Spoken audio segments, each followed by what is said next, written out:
I've been so confident heading into this game of the year because we just picked off teams that have gone to the corridor. And obviously you guys have done that a lot. Like, I think you've got that lesson in Brisbane. Like, you can't take the game on. Yeah, it's against your team. But like Jason, you get a couple of games. Yeah.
Yes, people, welcome to Freo Faithful Live for a grand final preview. Freo and the Swans, and I've got the biggest Swans man in Australia, Tommy Flatters, in the house. How you going, brother? Oh, I can't wait for this one, Drewzy. It's great to be here. Freo Faithful, sorry for my bias tonight. If you're a Freo fan, I'm going to be very heavily, passionately supporting the Swannies because I love the clubs and they're up and about, and this is a massive game for us as it is for you. It is. I think it's a good time to get us. We're coming off our first loss in 4 months. How are the Swannies travelling? We're going okay. We had a good win last week against the Doggies, and James Jordan, who'll probably go to Sarong or Bolton tonight, blanketed the Bont. So looking for him to do something similar tonight. But there's so many matchups, and what's such a big game. 100%. Who are your players in form at the moment? Chad Warner's been making waves.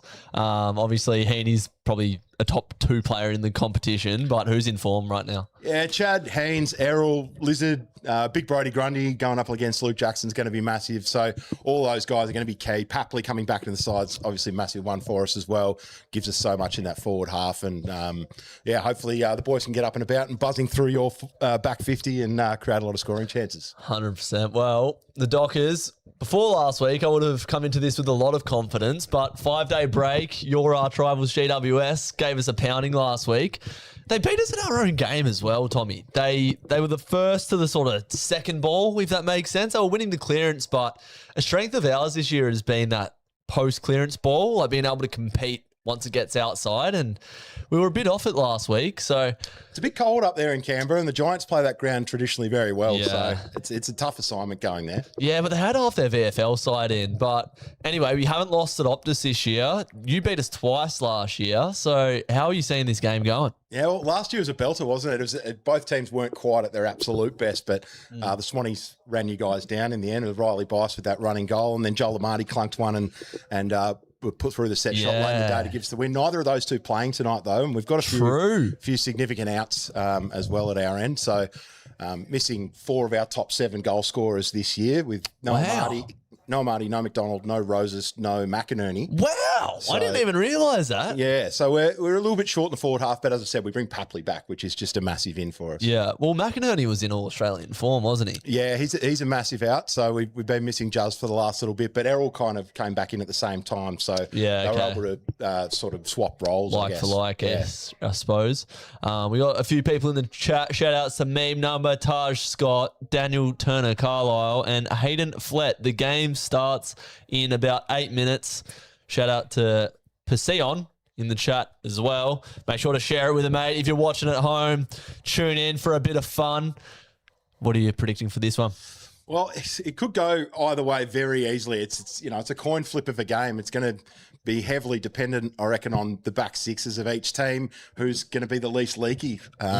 You guys have been so strong in defence all year, so we need to find ways to pick holes in that and, use guys like the Lizard and Haynes and Chad and Errol to find ways through your defensive setup. And conversely, going the other way, we've got to limit Shai Bolton and Murphy Reid and these types, Michael Frederick going the other way. So if we can lock them down and keep them relatively quiet throughout the night, I reckon it goes a long way to Swannies winning. Mate, we have not seen Murphy Reid get tagged in about 40 games of football. And if I'm Dean Cox, I'm sending someone to him tonight because, look, Sarong might get you, Brayshaw might get you, but I would just lay my head to rest at night knowing that I tagged Murphy Reid and I did my best to quell his influence because he's a score machine. However, James Jordan has done very good jobs on Caleb Sarong in the past. He has, JJ, and I wonder whether he goes to Sarong or he goes to Reid or he goes to Bolton tonight. There's multiple matchups that he could have. I've got a feeling if Reid floats forward, you might see young Harry Kyle, who you may not have heard of. I haven't. Might pick him up. He's a very exciting young player. Only started playing footy a couple of years ago. No way. Yeah, Swans Academy. He jumped on Swans Academy list last year. Was he a rugby boy? Or? Yeah, New South Wales product. So just jumped onto the academy last year. He was so good, his development last year in the Swans reserves. We picked him up in the draft, and he's going to be a explosive elite runner. So there you go. He's got the tank to go with some of the best in the comp already as an 18-year-old. And I think if Murph floats forward, he'll probably be setting up across half-back. There you go. Might jump on him. A guy that I've really enjoyed watching is Edwards, the blondie down back. He's one of the more unsung sort of heroes in the comp right now. So yeah, where does the Tracy match up, I think? You reckon? Yeah, I reckon he might have. I mean, McCartan could go to him as well if they want Wetter to free up. But if Tracy's close to goal, I think Edwards will be the one who we have closest to goal. He's just been unbelievable this year. He's ranked Just lockdown? Well, he's ranked second for defensive one-on-one contest wins behind Harris Andrews. No shit. In the comp this year, and he had crazy. 18 spoils last week against the Dogs. 18? So if the ball just gets kicked into his vicinity, he can have a field day. So, Yeah. Wow. Yeah. What a pickup he's been, because that's probably been your biggest area of weakness, I suppose, without, after McCartan, you're probably scratching your head going, who do we go to? But yeah, Captain Mills, he's back in the side. He's a player that I never really knew what he was. How would you describe your skipper? Well, he played so many different roles in the first part of his career. I think this year he's really settled in that halfback defensive general sort of role. He organises everything behind the ball for us. He's so courageous and he's so cool-headed as well. His hands overhead are good. His kicking skills are able to open up the field for us, and yeah, he's just so calm and composed. So just like he's at his best. 7 out of 10 in every attribute type thing. Like, Yeah, I mean, with some attributes, he's a 9 or 10 out of 10. what are I those think. attributes? Oh, well, I think as an undersized defender, the way he uses his hands in the air, there's not too many people of his height that can have an impact on marking contests in the air. And then just his general ball use and distribution under pressure is outstanding. And his courage as well. Like, he'll fly back with the flight against Tracy tonight. Yeah. I'm sure we'll see that at some point. Millsy has no fear. So, yeah, he's just a great leader and great talker to the boys. If you hear some of his chats to the group, he's an outstanding leader. As is Haynes, his vice captain, who's going to be pivotal tonight. Yeah, there isn't too many in the comp that are better than that, man. Shout outs to everyone in the chat. We are 4 minutes out. I'm just so pumped up for this. I'm keen to bounce back. Probably best on ground for us last week was Carl Warner, who isn't a massive name, but he's just so consistent every week for us. Yeah, tell me about him. What do you like about him? Well, number one trait is courage, but he's as good at ground level as he is aerially. He's probably that sort of third to fourth tall defender, but just never puts a foot wrong. Yep. So just ultra reliable. Sarong was probably our second best on, but he's sort of been a bit up and down this year, to be honest. Brayshaw's been in good form. And then, yeah, the obvious one's Murphy Reid. He's just been so good for us this year. He's making a genuine claim for an All-Australian Blazer this year, which is crazy in his second year of footy. There's some claims, people saying that Murphy Reid is a Gary Ablett Jr. sort of clone. I love his work. He's an absolute superstar. I'm very interested to see what Coxie does to try and quell his influence tonight because, yeah, you just can't let him get off the chain. He's a bit like Surioli. He only has to have 15 touches and he's going to rip the game to pieces. So, yeah, 100%. very dangerous. Do you feel like it's a bit of a weaker Schwanny side tonight? With, I'm looking at the bench and maybe they're good players like Harry Cole, who you mentioned, but Hanley, Sheldrick is, sort of that 25th best player-ish on your list in that sort of area. Riley Bice isn't playing, who's a player that chopped us up last year. How do you feel the squad is tonight overall? Well, you might have undersold Sheldrick a little bit there. He's a absolute ball pig. Like, he will be in the bottom of every single pack tonight. He brings that grunt and generally accumulates a lot around stoppages. He's not the the class finisher that Heaney is, but he'll be right in there tonight. So he's probably a player that not many people other than Swans fans really talk about too much. Hanley's one that goes under the radar, I think, as well. He's kind of like a Papley clone in a way. He's not doesn't quite have the experience and the level of craft that Paps does, but he's that little bull at a gate, fiery little pressure small forward, and he'll try and put pressure on Luke Ryan and Jordan Clark as they try and bring it out of the back half. So yeah. Okay, maybe I'm underselling him a bit. I actually used to work at the WA State Academy during my time at uni as a S&C coach back in a past life, and Gus Sheldrick was there. And when he was coming through, I thought he'd turn into a bit of a Sam Mitchell type. Like, not super explosive, but like when he gets the footy in and under, he's smart, he knows how to use it. He sort of slows down time when he has the footy, but... Yeah, he might be a player that surprises a few people tonight. If he plays well, he's generally up there in the top disposal getters. We're here, Thursday night footy. It's the Starlight Foundation game, which is a massive game for the Fremantle Football Club as well.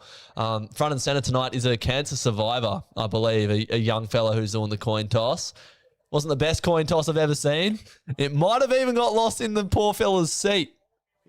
It has. Oh, there it is. And the Swanies have won the top. Wow. So they're going to kick to the non-city end, the river end. We'll call it the casino end. Have you been to Optus? I haven't been to Optus. Oh, It's one of my things on my bucket list that I really need to do. I want to go to the West Indies on a cricket tour, and I want to go watch the Swanies play at Optus. So Yeah, beautiful. they're 1 and 2 on the list of bucket list items. Mate, the West Indies would be unreal, wouldn't it? That'd be so good. Dockers fan versus Swanee fan. Luke Jackson's a better ruck than Grundy. Oh, I don't know about that. He just is though, isn't he? If you could draft a player tomorrow to play for your team and you had the choice of Grundy and Jackson, you're taking Jackson. Don't lie to yourself. I'm taking Grundy 60 hit-outs last week over just about any other big man in the comp at the moment. You know, this could decide the All-Australian rucks. That tonight could genuinely be the moment that tips one out and puts one in. I reckon that Gawn's obviously in the conversation as well, but there's not 3 ruck spots in the All-Australian team. So yeah, well, there is for Luke Jackson because he can play just about anywhere across the ground. But no, it's going to be an awesome matchup. We're moments out from the bounce here. Thursday night footy. There'll be 55,000 in the house at Optus. Thank you all for tuning in at home. Budney Williams, I'm going to say the Dockers get up by 7 points. Shout outs to everyone in the chat. Bouncing now. Here we go. It's been a long-awaited contest. We've had our eyes on this for a while. O'Driscoll gets his hand to the footy, wrapped up by Jordan. The Swans are away. Oh, big crunching tackle there laid. Warner back with the flight. Rowbottom's at the fall of the footy. So first inside 50 to the Swans. It comes down to Curnow, and the hands go to Lloyd, who snaps on the left to the goal square and knocked through by Alex Pearce. Good defending there on the last line defence. First score of the night of the Swanies. So Lloyd there with the snap. What role does he play? Well, in the past, he's been a bit more of a half-back wing sort of operator, but this year he's been playing a bit more in the forward half, using his ball use to deliver inside 50. He's so pinpoint with his accuracy. So a long down the line kick. Didn't really work for us last week. We were flat-footed, but Tracy emerges with the footy. Bit of a grubby kick along the ground, but Switkowski's there, wrapped up. Voss at the fall of the footy. Tracy follows up. Another grubby kick from Tracy. 2 he'd want back. And Edwards tries to bring the ball out of defence. There's a free kick. Voss has laid out Blakey straight away.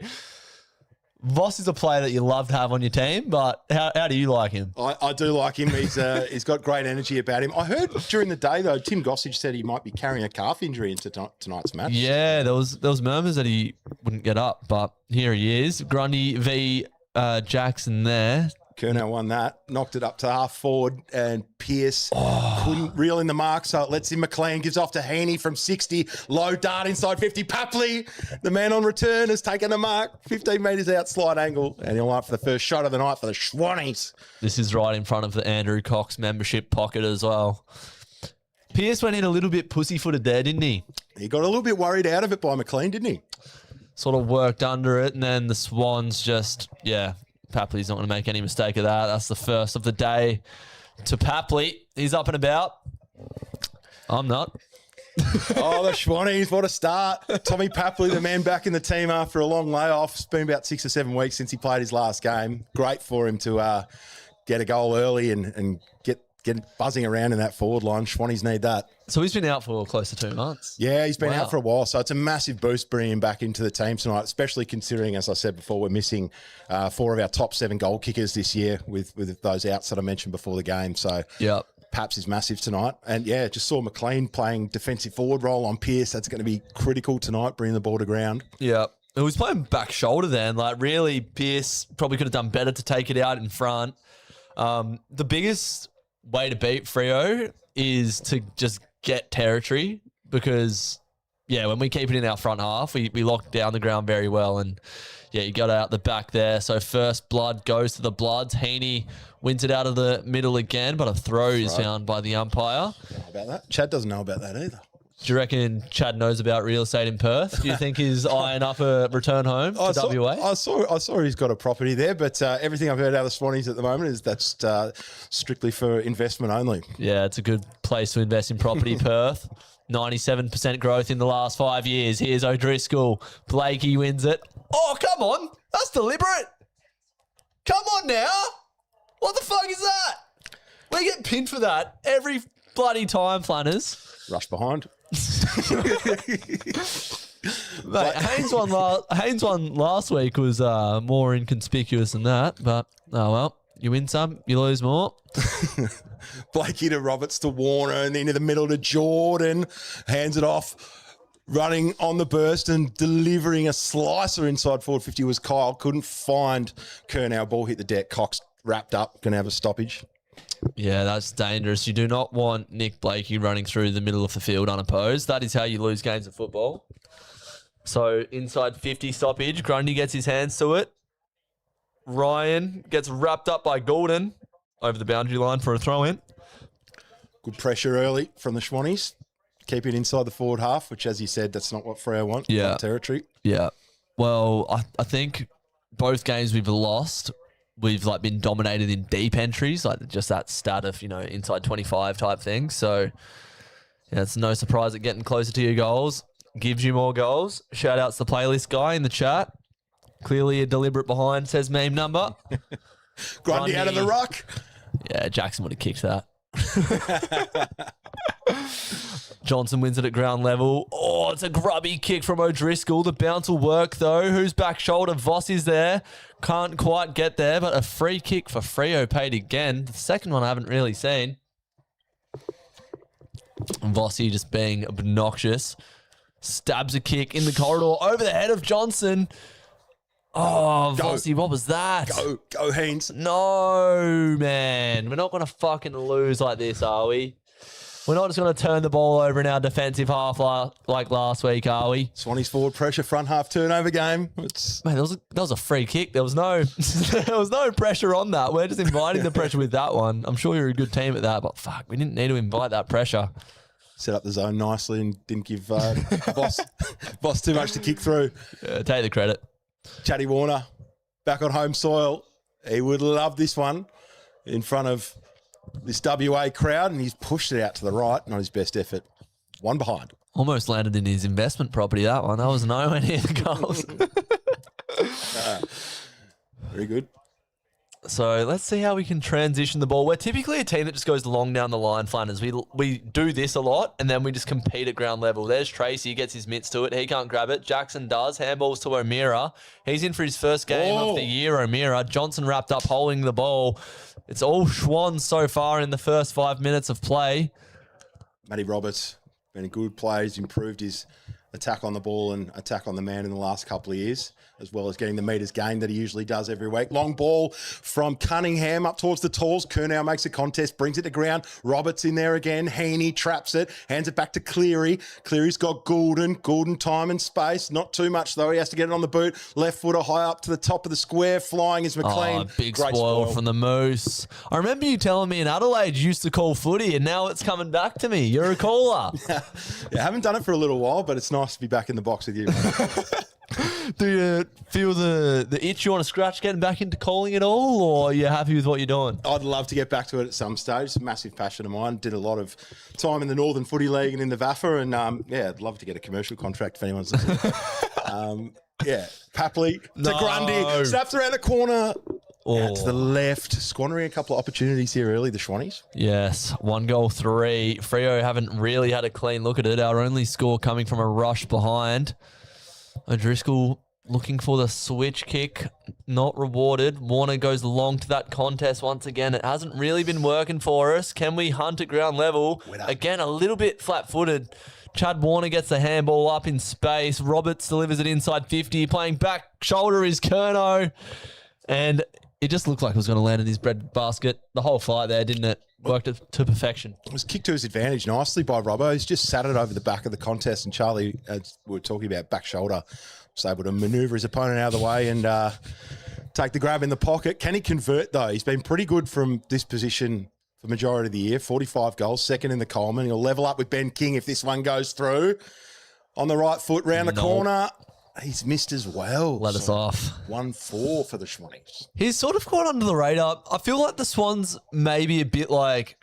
I think Freo have been getting plenty of credit this year because we're at the top of the ladder, but non-Vic clubs players fly under the radar. I feel like Curnow got quite a lot of criticism early in his time at the Swans, and now he's right back up there in the Coleman race. It's interesting. I heard Paps during the week saying on one of the Swans podcasts, any new job that you start, you're going to have a bit of adjustment time before you're flying. Shay, have a ping. Oh, he was slipping as he kicked it. Never looked balanced. But that was a big chance gone to begging. Sorry, you were saying? No, I've pretty much finished. But, gee, that's going to be a danger for us tonight. You just can't give him a metre. Shay Bolton, he's so dangerous anywhere inside 60. Yeah. So early in the job, you were saying you're not going to quite be accustomed to it. Was that the sort of line of reasoning? I think any new role, whatever you do in life, when you come into a new environment, you're going to take a little bit of adjustment period to work out how the office works or how the forward line works and how you lead up to your midfielders and whatnot. So I think Charlie's nicely adjusted in the last month or so. Jackson won the footy, but again, we're not getting any sort of possession change. Papley turns on the jet, slaps it into the feet of McVee, and it's going to dribble over the boundary line for boundary throw in once again.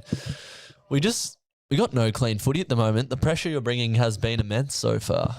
Well, it was always going to be a hot game, 1v2, and pressure cooker teams, both of us. So yeah.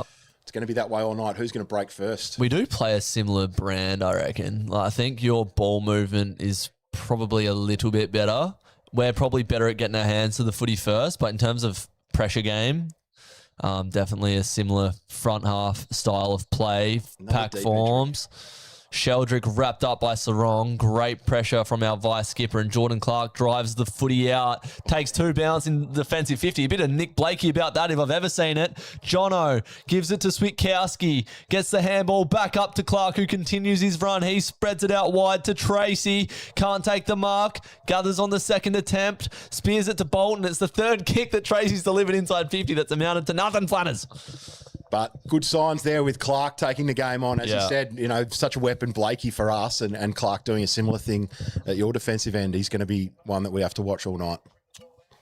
So, Freo, can we set up a little bit of territory? I feel like it's the first stoppage we've had inside 50. So, can we get a bit of ascendancy? Jackson works Grundy under the footy. Professionally, says the umpire. McCartan reads it best. And we have lost possession. That was a bit cheap to give it up like that. Yeah, well, it's going to be the tail of the night. The pressure's going to be on, and who can use the ball going inside 50 better is going to be really important. If we bomb it to Pearce, we're going to be in trouble trying to score goals all night. And similarly, you guys, if you bomb it to Edwards and McCartan and you don't have representation down there, we're going to take care of it pretty easily. McLean down to Lloyd. Murphy Reid wrapped up by Heaney. That's his first touch. Warner dispossessed by Heaney. McLean, big tackle on Warner.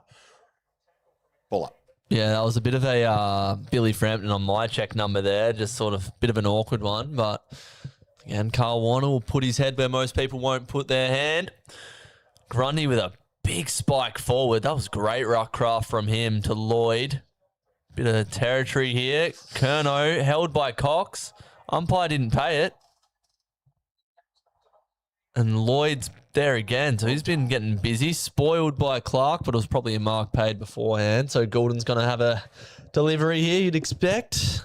Lloyd's ball use in the forward half's been so important for us under pressure this year, and saw it there again. Goulden's ball use is clearly one of our big threats. Hopefully he can do something here for us.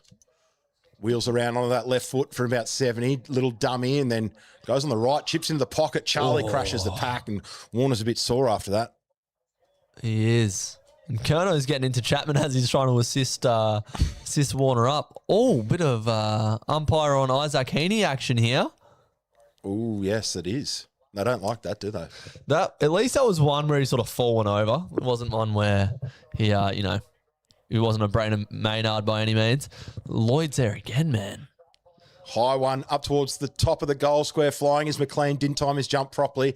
Ground level, big pack converges, and the tackle is laid. It'll be a stoppage again, 20 metres out for the Swans goal. We don't mind it in this spot. That was a bit of a dicey one. 6 inside 50 tackles already. I don't know if Freo have laid 6 tackles across the entire ground so far. Grundy gets to the fall of the ball. Heaney out to Roberts. Left footer. Gets it up again. Good pressure. Sheldrick. Dummies past 2 Dockers. Right foot snap. Geordie Clark's sat at home. Not making the most of the territory and the opportunities so far. The Swannies should have a couple more on the board, I reckon. Yeah, 1 goal, 4 Missed a couple of gettable ones. Freo definitely feeling the pressure, but we're usually decent at buffering it. But it's just been all Swans. Time in forward half, 26% to 74% so far. Warner kicks it long down the line. Jackson and Tracy in the pack. Tracy wins the second ball again. Gets the handball up to Sarong, but we just can't get these chains going at all. Harry Kyle, sweeping handball, finds Goulden. Back to Harry Kyle. Paffley tries to take one on, take two on. He's crunched. That's a big tackle. That was like a bump into a tackle. That was a bit of DP, if you don't mind. Those following on my own. Anyway, hopefully you didn't know what that meant. Over to out wide. Here we go. Murphy Reid on the ball. That's what you want to see. Whenever a Freo number 16 has the footy, you know you're in good hands. Chips it to McVee. Geordie Clark's out here on the wing. McVee hits him off a step. So we have it on the commentary side now.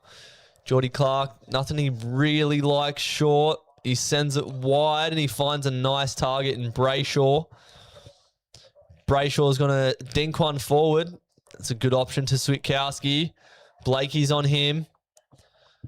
Switkowski stabs it to the pocket. It's a high ball. Tracy's going to fly at it. It'll stay in for him. The check side. Oh, my God. I almost creamed. That would have been naughty, that. It just looked like it was shaping for that moment then, didn't it? But not to be. Oh, and Papley off with... It was Goody. I thought he was in the hand of the Doctors, but he looked a bit sore. He did. That was a crunching tackle he got wrapped up with there. So it was a good start for him kicking the first goal. But, yeah, worrying signs there with him coming to the bench halfway through this first quarter. Long kick up towards Sarong. He's able to bring it down to ground level, but O'Meara's there. Warner almost wrapped up by Sarong. Now Murphy Reid. Low dart inside 50 finds Bolton. Come on. That's not what the Swannies want. I think you need to start commentating more Freo attack, mate. That was good. That was a great call from you. How was that don't argue from Carl Warner on Jai Sarong there? Just strength to get him off. Shea Bolton. Let's have a look at this again. God, he just shells up and sort of extends with the elbow. That's class from Carl Warner. So here we go. Shea Bolton will line up. Murphy Reid in that area of the ground. That's not what Swannies want to see. No. Murphy ball in hand there. About 70 out. Shea Bolton lining up for his 15th goal of the season. It's a set shot, 45-degree angle, and that is never looking in. Will it make the distance? It's going to be spoiled over. So 7 behinds and 1 goal in this game so far. Oh, what are they going here for now? That was a point. It was only a point. Tommy McCartan punched it into the post.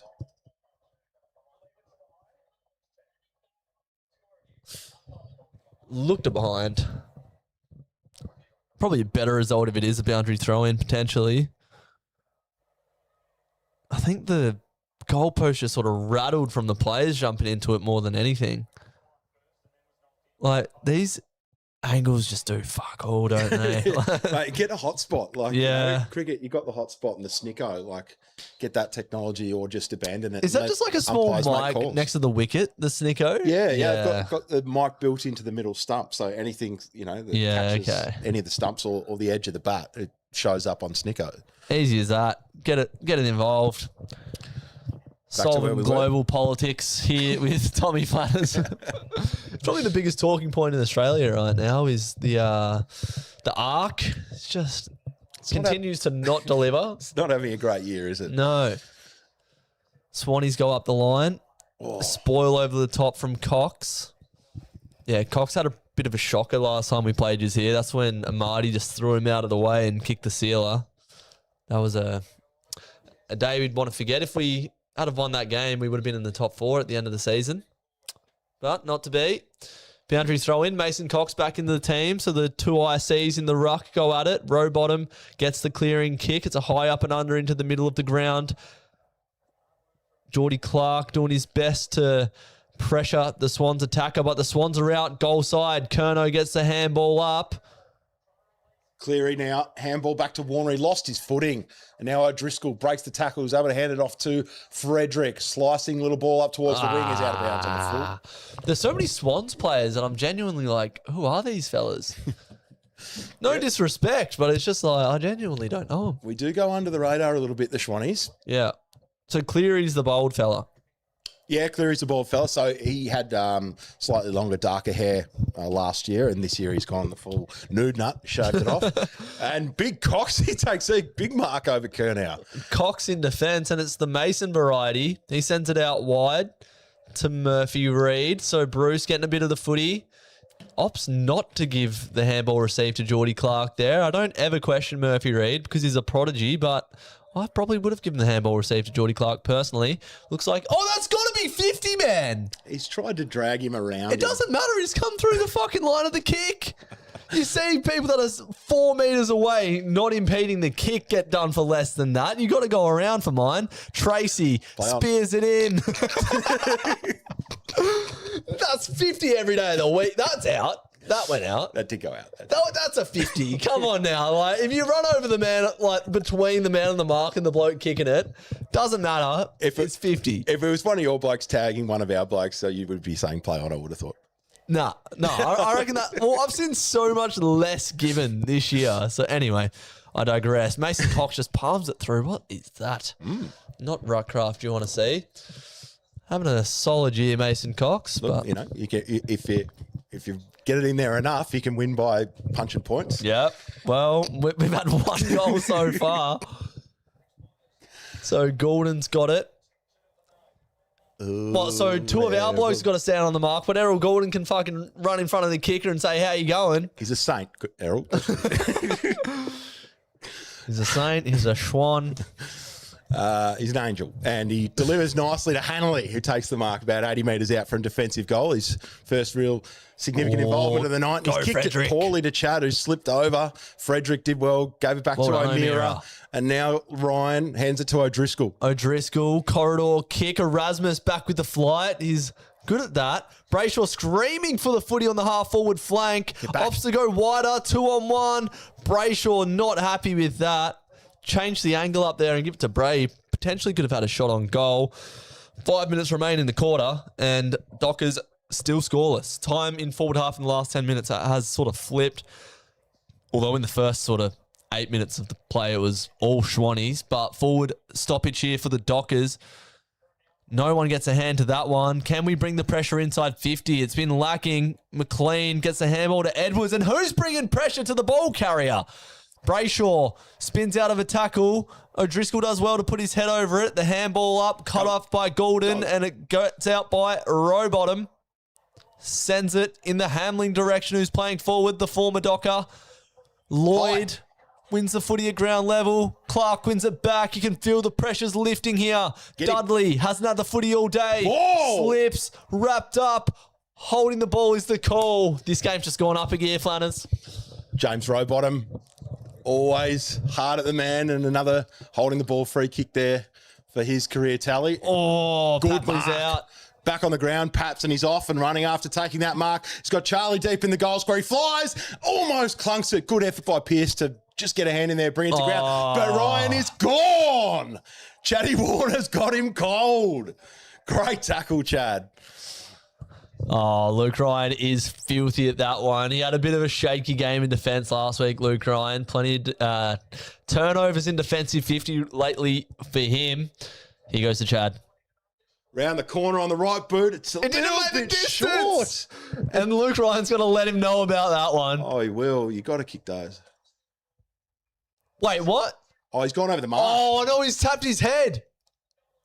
No way. Wow. Has he actually rubbed him on the head? Wow. They've given a free kick for rubbing him on the head. Oh, my days. Well, Sarong's just done it to Ryan. So can we reverse it? You're kidding. That's unbelievable. I've never seen that before. That's a first for footy. We should probably clip this one. Yeah. Never seen that before in my life.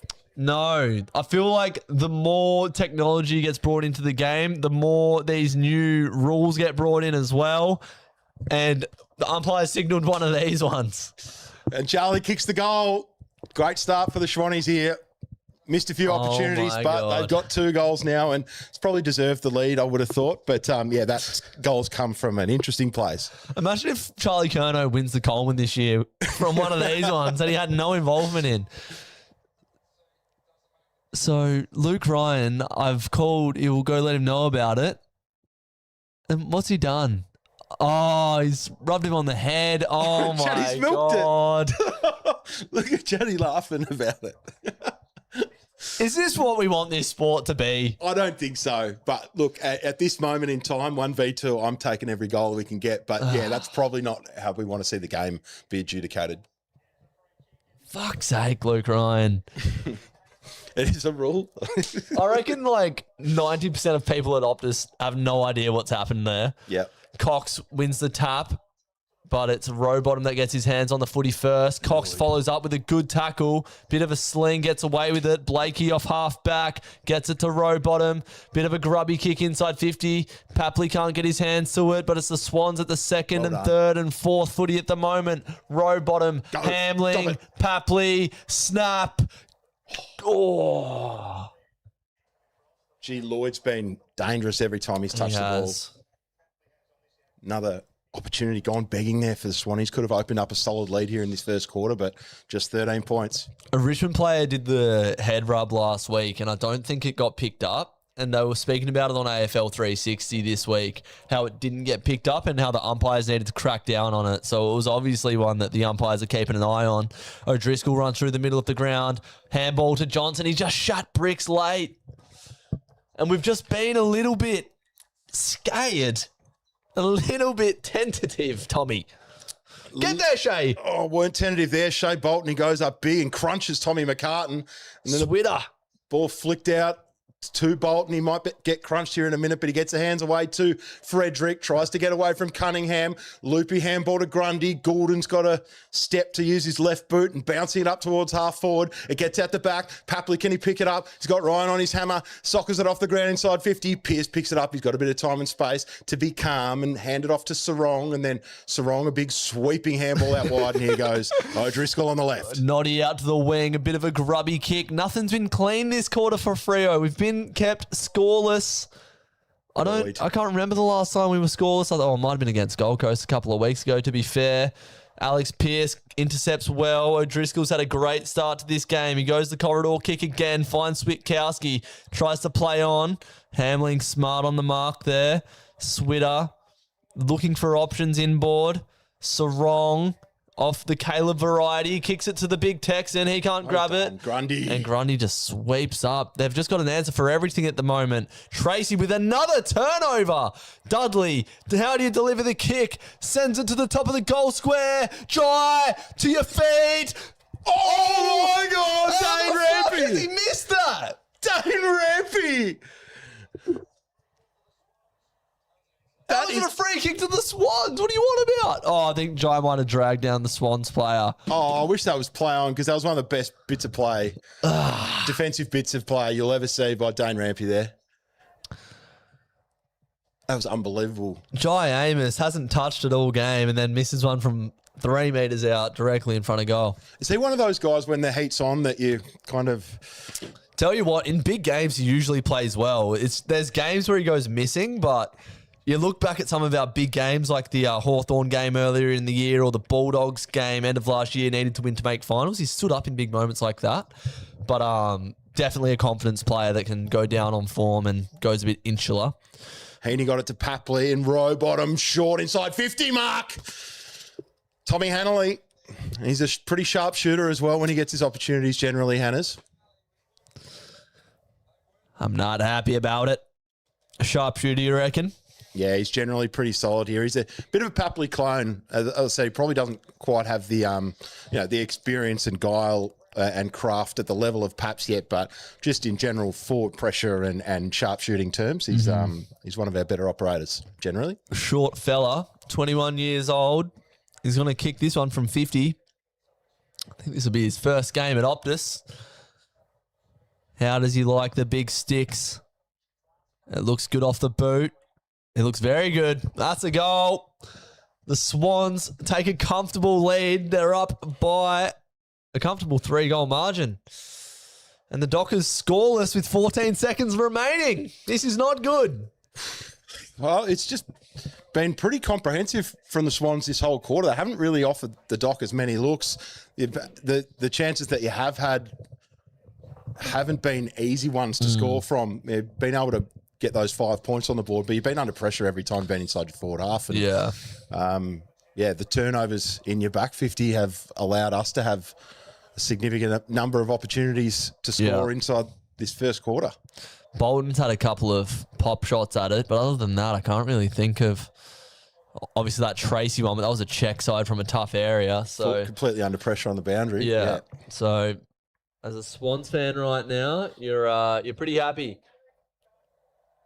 Free kick Freo. Ironic jeers from the faithful. Bolton sends it out wide. We're not going to have enough time here unless we stab one. Neil does just that. We're going to have a look at it. Wow. Johnson takes the mark. He'll kick after the siren. With 14 seconds remaining, the IQ of the Freo players there was very smart. And this would be a massive kick from Jono late on the siren. That will be quarter time. So Jono, after the siren, this is a massive kick. Just to not be chasing arse all day. It's a huge boost for Freo's confidence just to stay in touch on the scoreboard and not let Sydney take a 3+ goal lead into quarter time. Come on, Jono. He's a big boy. He started it well. Oh, my God. Not even close. Not even close. So comprehensive, Tommy. The Swans all over the Dockers at the moment. You've got the game on your terms. Looking the way better of the two outfits at the moment. Pav and the boys, they're doing a good job at the moment. Pav and the boys. Yeah, I wonder how he's feeling right now. Big Pav, never wanted the Dockers to lose in his whole life, and now he's head of ops at Sydneyland. So the big chief executive. Because I feel like if it was grand final day, Pav would be the one to deliver the cup for us. But if we're playing Sydney... Look, he may be the one to deliver the cup for either of us. Yeah, true. Win or lose, he'll be carrying the cup in one way or another. No, it'd have to be Fifey for us. Papley tearing it up right now. He's got a goal and 6 touches on return. Rowbottom already with 11 disposals. Goulden with 9, Heaney with 8. So 3 Sydney players leading. Josh Tracy with 8. I reckon he's turned over all of them. I don't think he's had a good disposal yet, big man. Josh Tracy, Geordie Clark and Noddy, the next two for Freo, but it's all Schwannies at the moment. Well, I think those dangerous players, your Bolton and your Reid and your Clark, when they have had the ball in hand, they look really dangerous. But Swans have done well to limit the amount of times they've been able to get their hands on the ball. So if Longmuir, you're wanting to free up those guys as we head into the second quarter, I would have thought. 100%. Let's have a look at some of the lesser players. I think Cox has done well to come across and spoil. Jai Amos, Isaiah Dudley, only with the 1 touch each. Paddy Voss, Frederick, and Cox with 2 apiece, which just shows you none of our forwards are getting their hands on the ball at the moment. So, yeah, that's the tale of it so far. You must be pretty stoked. It's a good start. So 3 to go. But, if we can apply that sort of pressure to your gun ball carriers for the remaining 3 quarters, it's going to go a long way to us winning. And I think Edwards and McCartan have just been terrific, and Rampy at the back. Those guys haven't really given you guys any looks. Anytime you've got it inside your forward half, they've nullified it pretty quickly. And then, the run and carry of Blakey and Lloyd and Roberts and these guys have been terrific in the first half. And Grundy's been doing a pretty solid job. He's got one hand on that All-Australian ruck spot, so he's done well in that first quarter against Jackson, but there's still 3 quarters to go. It's a long road ahead to get the result. Your +3 clearances. Yeah, Jackson didn't really influence that quarter too much. How was your last week's performance? Did you feel like you were close to your best last week, or?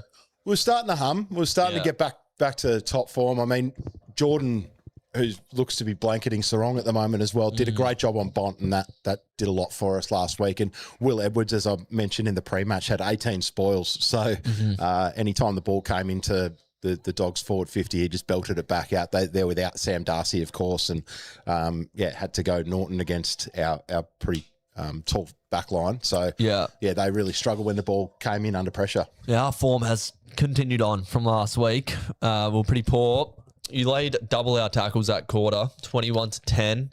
8 of those inside 50. So that's the big one. Yeah. How many do you guys have inside 50 tackles? 0. 0 to 8. Yeah. So Well, you could see from one of them stoppages, I think Will Edwards just sort of walked it out of D50, and it's like, so who's that? Who's that for you guys that has to be? Jai Amos, I'd say. Is he a bit tall to be playing a pressure small role? Is it you know, your Dudley and Frederick and Reed that have to be doing that? Yeah, Switkowski's probably our best, but when I'm thinking like one-on-one matchups, like your key forward should pretty much be one-on-one at a stoppage. You shouldn't be letting big Will Edwards just walk out with it, I wouldn't have thought. But It's something McLean has done well at the other end. You know, Yeah. I've seen him get a hand in every time Pearce has tried to intercept as well. So. Yeah, none of our forwards are making a contest at all at the moment, are they? It's not a bad shout. Meme Numbers says, just wait until the Dockers come out firing in the second quarter, Tommy. You just wait. I'm not getting ahead of myself. I've got full awareness across how dominant Fremantle can be when they get up and about. But all looking good at the moment from a Swans perspective. Have you played West Coast at Optus this year? Yeah, we did. We belted the crap out of him. I think. Yeah. I went to a game, I think it was 2022, and you just annihilated them. It was embarrassing. The Eagles fans started to cheer when they were marking the ball, like it was that type of night. And I'm all for it, but not when it's against the Purple Boys. We generally play this ground very well. Sydney haven't put in a stinker at Optus, I think, since the ground started hosting AFL games. We've been generally very competitive at this ground every time we've played here. You won the first ever competitive game at Optus, I reckon. We did. That was when Luke Parker kicked the goal over his head. Yes. And Buddy kicked like 7 or something against the Eagles. So, yeah, we've got a nice affinity for this ground. Haven't had too many bad results here. The best game I remember seeing between these two sides, they had it on in the pre-game. It was 2021. I reckon Bud kicked 7. But Freo got the chocolates on the day. I think Fife kicked the winner from an inside 50 stoppage right in front of us. And then went on to win the Brownlow. No, 2019 was the Brownlow, but that was sort of the tail end of the peak of the powers. So we've played some belter games over the years. Think back, to that, sort of 2012, 13, 14, 15 sort of era where we were facing off in prelims and semi-finals pretty regularly. We've had 3 prelims. Yeah. You got us in 1 and we got you in 2, I believe. You got us in 13. I think we got you in 2006. In 6 and 12, I think. We play you in the 12. No, only 2 prelims. My bad. No, so one apiece. I was thinking 2015 we played you in the prelim, but we played you in a qualifying final. That's it. Yeah, that was when Buddy kicked that one for the boundary out at ANZ, I think it was. We played you at Subi in 2015 in a qualifying final, and then you must have knocked us out in a semi at ANZ. Yeah. I reckon. I don't know. Okay, you ended our season at ANZ one year, but it wasn't a prelim. Yeah, that was a quali. Anyway, the game's back on. Oh, yes. We lost to Port Adelaide the next week. That's right. There you have it. There's that forward pressure from the Swans again, trying to lock Freo inside their back half, but good handball chain. Dockers are off and running through Bolton. Come on, Shea. He's driving the legs on the wing. You can hear the Freo Faithful at the ground. Just Jordan's on him. Yeah, 50 metres for who? What is the go now? Murphy Reid. What's happened here? What is going on? Rowy's slipped and there's Chapman's giving him... I don't think the cameras caught it, to be honest. Yeah. Amos, top of the goal square. Jackson's there, being held. Gets his hands to it. Handball up. Turnover. McCartan throws a foot at it. Tracy gets it to Voss. Well done, Kyle. Voss trying to win the footy, and he can't. I'm not sure what that 50 was for. Yeah, what's going on? Cameras are on Pearce. Shout out to Eyeglaze, who hopped in momentarily. He's at the ground. Grundy tries to clear it, but he can't. Jackson lays a tackle, and it'll be another ball up. Fans at Optus not happy with the ref so far. How you seeing Grundy Jackson so far?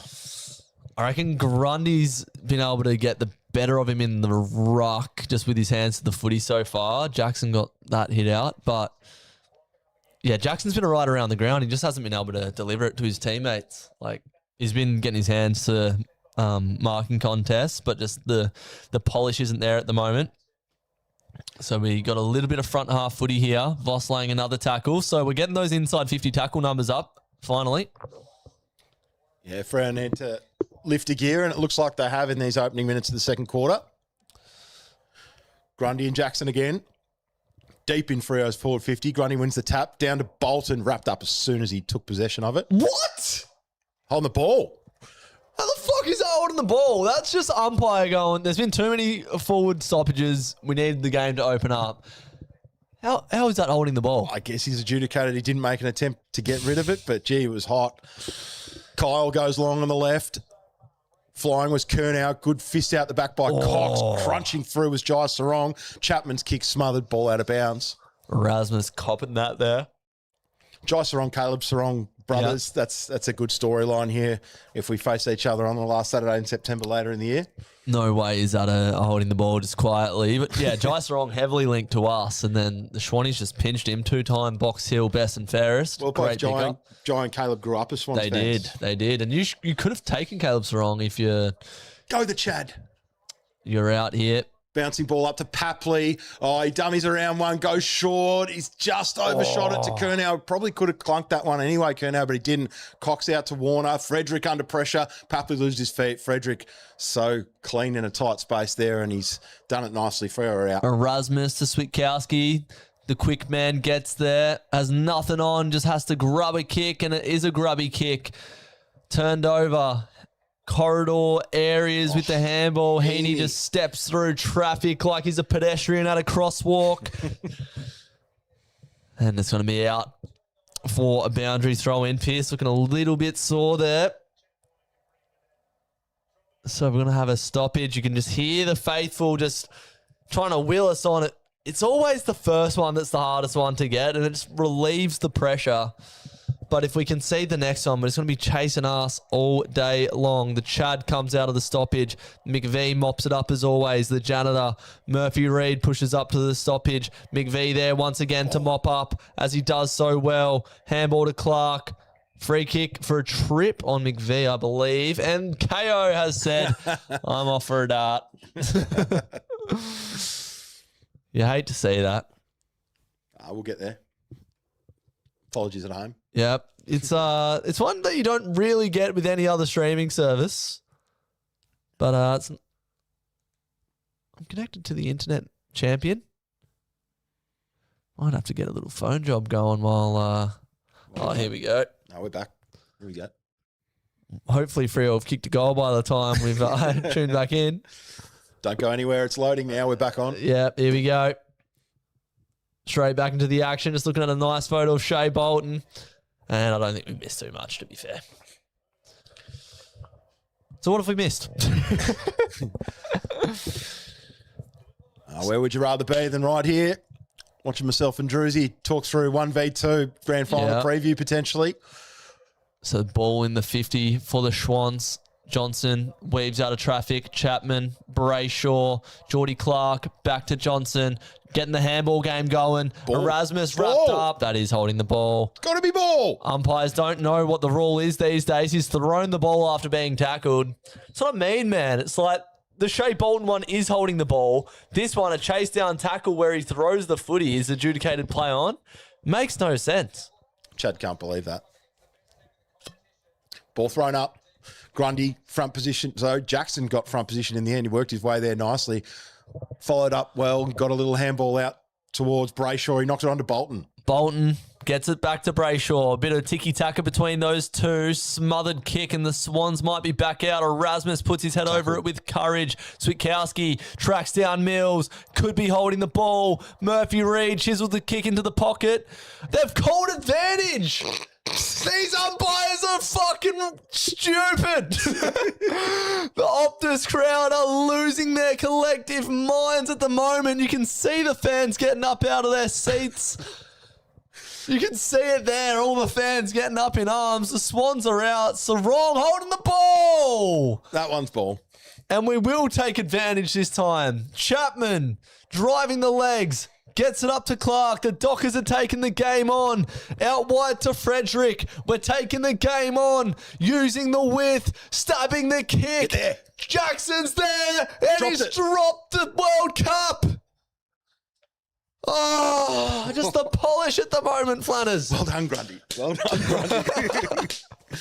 Good effort, Grundy. Yes. Oh, golly gosh. Voice is going. Oh, Bolton. Bolton, left foot snap. Tracy v. McCartan in the pocket. And it's just going to go over. God, the pressure is high. The product is not at the moment. Imagine these umpires. We just can't have these sort of howlers when it gets to the point end of the season. It's home and away now, so it's, it's all right. But you got to iron out these sort of miscalls, and it's been both ways as well. Has. Grundy at the fall of the ball gets the hand up. Mills doesn't get a clean disposal. Murphy Reid clean at ground level. Handballs it to Frederick. He can't get it to Bolton. Bolton with a bit of body work. He's probably been Freo's best. Don't argue. Bolton to Reid. Spins out of traffic. Back to Bolton. Snapping finish. And that won't go through either. But Bolton's been everywhere. Bolton and Reid washing and waxing about 45 metres out from goal. That's not what Sydney want, but gee, that looked nice if you're a Freo fan. Frederick involved as well. But it's the pressure that you were bringing there. Like, we just could not get a clean look at it. Blakey's going to bring it out of defence. It's a dangerous kick to a one-on-one where Errol's not advantage for height there, but he does well at ground level.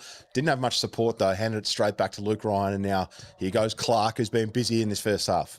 Murphy Reid in the middle of Optus.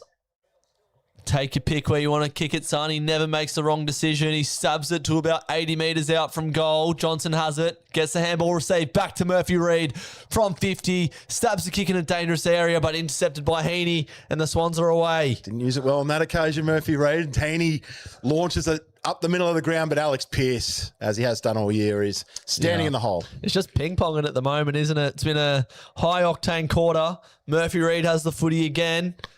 And just some heavy legs out there at the moment. I feel like the players are needing a goal to go through just to readjust. Jai Sarong's got the big job on Murphy Reid. He's going to have to stick a bit closer than he has in the last 10 minutes. Bruce, what a kick to Vossi. Because that's what he does, Reid. There was no kick to be found there. That was just, all right, I'm going to put this to the advantage of Vossi. He's got a bit of blood coming down on the neck. Hopefully the umpire doesn't see that one and he can go back for his set shot. Great intercept there. Joel Hamling playing forward. Probably, your fifth or sixth choice key position player with Amadi and McDonald out. Here goes Voss. Come on, son. I've accidentally put the Dockers down for a goal on my touchpad, and we still haven't kicked one. Good punch, Grundy. Well, we've got a goal and a behind worth of score. But we've only kicked 7 behinds. As I said, eventually, if you keep doing enough, you can win the game. Yep. Punching through behinds, it's another punched behind. Yeah, how many would we need? Another 18 more? And keep us to no score. It can be done. Swannies are looking like they may score again at some stage in this game. It's just a high-octane game, isn't it? It's a hot footy. Heaney, Blakey, Goulden, there's the engine room working hard. Goulden's got it on half-back. Piercing left foot kick generally. Goes out wide, trying to bring Jai Sarong into the game and settle his nerves.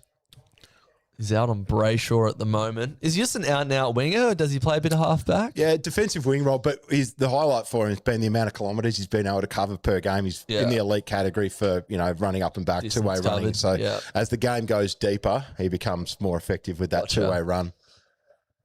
Better than Bice? Yeah, well, Bice is a bit of a different player. I mean, Jai's a big body, so he can kind of play multiple roles, where Bice is just that run and carry and delivery. His foot skills are great, Bice as well, but Jai's Jai's a bit bigger and a bit more versatile. Did not see what the free kick was for there. And there's Victoria ads in WA at the moment. Victoria, every bit different. Come winter in Victoria. That's where we are right now.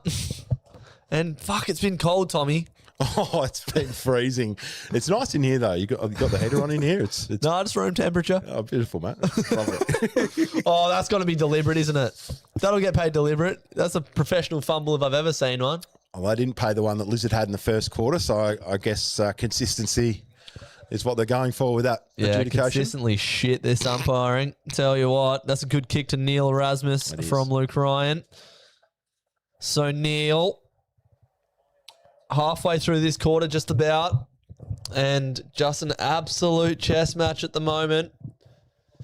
Goes to the attacking midfield area of the Dockers. Grundy spoils. Lloyd has it. Lloyd wheels and goes. And it's a great kick to Heaney, but well defended by Ryan. Sarong with a big handball. It's a good one. Here we are. We're out. Uncontested. How's the kick? The delivery isn't there. Jai Amos puts his head. Ball. That should be holding the ball. There's going to be a ball up. Oh, come on, umpire. Jai Amos just dives into the crotch. Drags it in. McCartan. Yeah. Oh, come on. God, that should be... Surely Warner just infringed on the ruck contest there. Great tackle, Rowbottom. Warner gets it to Lloyd and then back to Warner, charging through the middle of Optus Stadium. Launch it long, out the back. Is the ball going to sit up for Hamling? Kick it, mate. Oh, he's let it go and it's run into the post. Stick your boot out, Hammer. I can't believe, like, shout outs to Joel Hamling, like, good on him, premiership player, but I can't believe he's playing as a forward for Sydney, who are second on the ladder in 2026. Like, losing, was it Roses and then the two talls in McDonald and Amadi has opened up a spot for him, but he's not a natural forward, is he? No, he's not. And that ball's just been kicked out of bounds on the full from Freo. We're at risk of losing our unbeaten streak at Optus here. Big Luke kick. Ryan sweeps it up. We sort of bring it out of defence through O'Driscoll, Frederick. A long kick to the wing. It's a 3-on-1, and that's not going to do the job, boys. It just isn't. If you're going to kick it to a 3-on-1, where are the boys at ground level? The Swans are out uncontested. And that is always going to be the danger if you're bombing it. The Swannies are usually good in transition if you turn it over and the ball hits the deck. And McCartan and Edwards have just been unbelievable every time the ball's been kicked in their vicinity. Hanley pokes it towards the top of the goal square. Another deep entry. And this Good time, Cox. Cox makes an impact in the air. Yep. I'm not happy at the moment, Flanners. I'm not liking the way that the Docker boys are playing. We're kicking long when we don't need to. We're not... When we've took the game on with run and carry, we've looked good. But when we just do this long down the line shit, we haven't been able to compete at ground level or in the air. That's a free kick, not paid. Mills gets it up to McCartan. Launches a high one inside 50 again. Dockers under the pump. Hamling almost takes the mark. Heaney's there. He hooks it around the corner, rushed it a little bit. Ball's going to dribble towards the behinds and go through for 1 point. 3-9-27, the Schwannies. Yeah, quarter and a half of footy played. 20-point lead. Freo 0-7-7. Oh, Luke Jackson getting the shin pad cut off at the moment. Ooh. Worrying. Luke Ryan kicks it out to Cox. They've got a great chemistry, those two.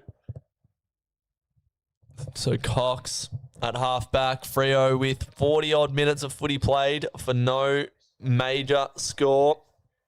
We look to spread the ground. There's not a whole lot on for Chapman. Numbers in the corridor, Pressure. called to play on. He's going to have to use McVee, and he does. Now, Chappie's out goal side. McVee has to use the footy quick, but he doesn't. Erasmus is in the middle of the ground by himself. He doesn't choose to take it. He goes to O'Meara. Ball. Rides the tackle well. Chapman has it. Looks to go corridor instantly. Geordie Clark with the run. Handball overlap is on. Neil Erasmus does well to Duke. Inside 50 kick to Frederick. And with the extended arms, he takes a good mark. And once again, Flanners, when we take the game on through the corridor, we look dangerous. Yep. Slipped 2 tackles there as well. Swans will be disappointed with that. First Blakey and then Papley. But, yeah, take you on the game with run and dash and putting the Swans under the pump. You got to do that. That's a big feature of our game when we're playing well, is the ability to absorb tackles, to be able to draw the defenders in and then get on the outside.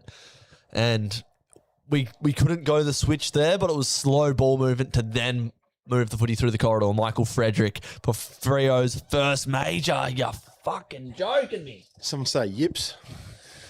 Yippee-ki-yay. JL with the head in the hands. Frederick's usually a very good kick for us as well. And I say yips, but we've kicked more behinds than you guys as well. It's incredible. So the scoreline has 3 goals, 17, which is not great conversion from either team. But I guess that's a testament to the pressure of both sides. As Lizard Brings it out for the Swannies. Looking for Kyle. Flies high. Frederick went with he. At ground level is Jordan, but getting through is Brayshaw. Gives to Bolton. Wrapped up by Sheldrick. That was a high tackle, wasn't it? It's close. It's close. Oh, I wouldn't expect anything less from these maggots. Sorry, I've had 2 beers. I'm feeling like I'm at the footy. Do you ever let the maggot rip at the footy? I did in our 2012 grand final. It's on camera. The broadcast goes to me, and Dennis Committee referred to me as Ari Gold. Who's Ari Gold? I don't know if you've seen Entourage. He's the anyway, great show, but he's a very aggressive operator, Ari Gold, and it was the show in vogue at the time. Everyone was watching that back in 2012, and I popped up on the screen late in the last quarter when the Swans were down against Hawthorn in the 2012 grand final. I'm screaming my head off, going, "You maggot, you shit!" Anyway, it was a mark to Craig Bird, chop the arms from Luke Hodge. Wasn't paid. I cracked the shits. You won that granny though. We did, yeah. At that point, we were 10 points down with 10 minutes to go in the last quarter, so I was feeling the heat. But 10 minutes later, I was feeling pretty good. How many grannies have you been to? Swans once, or all up. Yeah, Swans. Swans. So 05, 06, 12, 14, 22, 24. So what's that? 6. So you've seen two wins, 4 losses. Yeah, that's not bad. You take that. Like, it's obviously a lot of heartbreak. But there was one that I missed as well in 2016. So 2 wins and 5 losses. I wasn't at the ground that day, but probably a good thing that I wasn't, because that was a dirty day for us. But here goes Errol inside 50 and finds Papley, and he's up and about. He's been a big in tonight. If you keep going this way, you'll add 2026 to that resume, mate. You're looking pretty good. They're hard to win. They're hard to get into, and they're even harder to win once you do get into them, as we've learnt the hard way over the last few grand finals that we've been in. But hopefully this is the year. We just can't get anything going. It's been a quarter and a half of football. It could be a scoreless quarter, which I don't think we've seen since the St Kilda loss last year. We have limited you to 27 points at the same time. Papley lining up. You've missed your opportunities from this position tonight. Papley hasn't missed his. That's a big goal for the Swannies. 4 for the Swans now. Freo yet to get one on the board, and we're approaching half-time. Tommy Papley's fired up. He's getting into Murphy Reid. Murph hasn't touched the ball as often as he would have liked probably in this first half. But I don't know about firing him up, to be honest. Yeah, probably a bad shout. Murphy Reid doesn't really know what he's signing up for there, but I don't know about Paps firing up Murph. Oh, you mean the vice versa? Yeah, I vice thought versa. Sort of playing into it. I don't know if Murphy Reid's that type of operator that gets off on players talking shit, but maybe that's one way you can tag the young fella. Just get into his head in the mental department. You look like you need a refreshment, Tommy. Oh, refreshment would be lovely. Thanks, Drewzy. As we watch a magnificent first half performance from the Swannies. Long way to go here on the Freo Faithful channel. Thanks for having me, by the way. It's picked a magnificent clash for my debut on Freo Faithful. So free kick out of the middle. Mason Cox has won the free kick against Grundy. Goes deep inside forward 50. He's looking for Voss. Brought to ground nicely by the Swannies. Oh, good tackle, wraps up Mills. Great tackle by Jackson it was. Now Voss hands it out looking for Reid. Only found Will Edwards. Now Harry Kyle dispossessed. Jackson goes in again. He's on the move. He's like a big giraffe in there, just like prowling around the ball, and he's worked it out wide to O'Driscoll. Voss has an opportunity now. Vossy! Oh, could I still... Yeah, go for it, mate. Yeah, get in there. Another missed opportunity for the Dockers. That's 0-9. You'd expect Voss to kick that one. Swannies at the other end have made the most of their opportunities close to goal. Mills goes long, searching for McLean. He might have been held. No, free kick's going to go the other way. Sarong quickly goes inside forward 50, and Amos marks. And boy, is this a big kick. Jai Amos has not touched it tonight. Rampy's been all over him like a glove. What did I miss? This is big. What did I miss? You missed... Not a hell of a lot, but you did miss a nice forward entry that set up this Jai Amos. Come on, shot. Jai. There was a moment in 2022 when we were in a similar point of the game. It was a Western Bulldogs elimination final, and we hadn't kicked a goal. And Jai Amos kicked one, and we went on a tear after that. Jai, come on, son. Shanked it. Fuck! Yippee-ki-yay! Imagine he missed the only goal getting refreshments. It would have been worth it. But shout out to The lemon and passion fruit. They go all right, those. Yeah. I like them. They're a fan favourite. Bit of passiona about that. Mate, they're dangerously addictive if you get onto them on a night out. So JL scratching the hair at the moment. 0-10. When's the last time Freo's goalless in a first half? I reckon it was against the Saints last year when they embarrassed us at Marvel on Thursday night footy. 3.5 minutes for that unwanted stat line as the Swans move it out through Rampy. Long laser dart, but straight down the throat of Alex Pearce, and he's starting to get involved in this second quarter. Geordie Clark drives it forward. Murphy Reid has it in a dangerous area, stabs the kick, and Switkowski's there. So a better quarter from Freo. Doesn't display that way on the scoreboard, but if you can get one or two late, we've done well to limit your scores, to be honest. Like, it has just been an arm wrestle of a game. They just haven't converted. It's been better in this quarter, getting the ball in the right player's hands. Sarong was able to lace out one before to Amos, and Murphy Reid starting to get some nice ball use inside forward 50. Just got to kick accurately. Come on, Twitter. I feel like even you want to see this go through. I don't know about that. Switter from 45. Fuck! What is going on? Jamie Graham's been having interviews with the Carlton bosses and forgot us to teach us how to bloody kick, Tommy. What's going on? I guess it's good to get this one out of the way in round 19 and not later in the year. We have had the yips recently. It's been a bit of a feature. 0 goals, 11. Haven't seen that for a while. We did this against Geelong as well. Back to the 9. Get back. Don't get a 50 given away. But this is what you want. You got the Swans chipping across their back 50. If you can lock the Swans deep in their back half, that's where you can create forward half turnovers. But Swans have got some options down the line. God, primetime footy is a bit of a snooze fest for Freo fans right now. Cox gets his hand to it. Ryan's wrapped up. Have hardly seen Josh Tracy influence tonight. Like, hasn't been able to take marks or get into dangerous areas. Whoever's doing a job on him's doing a good one. Sarong gets the soccer off the deck. And there's Mason Cox. He's been making his mitts stick. Voss with the ripped jumper, leading at the footy. Tracy's there. McCartan, last line of defence. Gets it to Cunningham. The footy stays in. Dudley lays a tackle. Rampy with a high up and under kick. The Cox is there again. That's in the back. Gotta be. It's going to be a free kick against Chad. So Cox gives a handball receive. Oh, Bolton, what is that? It's not even going to score. Oh, it touched off the boot. Oh, we'll take that. Yeah, you'll take that.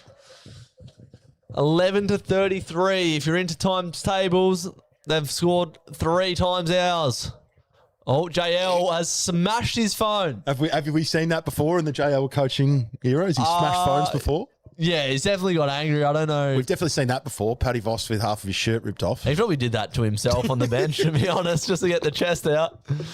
Here we go. Grundy v Dogger. Grundy at the fall of the ball. Sheldrick with a scuffed kick to get it out of defence. Shea Bolton's going to give chase, and Voss brings pressure over the boundary. He's absolutely loving it, isn't he? Got all the pecs out. It's a ridiculous look. It's a crazy look. Surely gets a jumper change at halftime. Be funny if he came out in the second half still wearing that. So front half footy with no reward. That's been the order of Freo's quarter. Grundy. Oh. Grundy is dominating in the ruck. Come on, boys. Sort it out. For all the love that's holy. Ball. Sarong, get there, Bruce. Handballs it back to Frederick, to Clark. Backpedaling, spins, sells the candy, takes a bounce, kicks it to the top of the square. Jackson's there. Dudley. Well done. Wrapped up by Mills. Well done. Packaged by Heaney and delivered by the great man. But he's delivered it to the wrong address. It's Michael Frederick. The Dockers pressing for a goal in the first half. A free kick downfield. And it's going to Sydney. Fuck. It's a 50. He's decked Heaney after he kicked it, Voss. So Curnow goes out wide. Do the Swans have enough time to score? 29 seconds. Lloyd, precision ball user, brings it in to Goulden, another precision ball user. What can he do with this one? He's got Rowbottom in the corridor. He'll give it back to Goulden, who's off on a dash. This is dangerous. 15 seconds to go. He slices one up to Cleary. Cleary's just got to find the man out in the pocket. There's a man in space. It's Chad Warner. He's going to play on. He's going to hook it on the right foot. It's too low, Chad. He's done that twice tonight. Oh, that's big. Kick it higher, Chad. Wow. Wow, that could have been a massive goal in the context of the game, but still. What half time. What a half. Half time. That's probably, as a neutral, the worst primetime game you've ever seen. But, yeah, it's just where these two teams are at, isn't it? Just neck and neck. Paddy Voss with a ripped jumper. Mason Cox has been taking great clunks across the ground. But from a Freo point of view, I can't really tell you what's been going right because not a whole lot has. And you've just done well to absorb everything that we threw at you so far. It's high-pressure footy. I mean, for the viewers who like goals, it's probably not the best primetime game you've ever seen. But if you like high pressure and two high-quality teams going at it, I'd much rather watch this than Essendon versus North Melbourne. But, it's been impressive from the Swans. The Grundy-Jackson matchup's been intriguing. As you said, Jackson's done a few handy things forward of centre when he's had opportunities, but hasn't ultimately made an impact on the scoreboard. And Grundy's been pivotal to all of Sydney's scoring chains, and he's getting a lot going at the stoppages.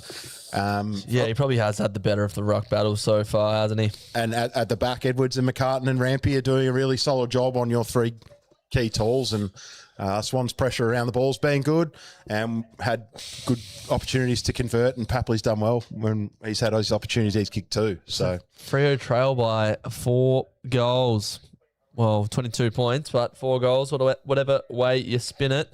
Errol Goulden with the most disposals on ground with 17. Geordie Clark with the same. Heaney with 16. Bruce Reid with 14. And then take your pick at the rest.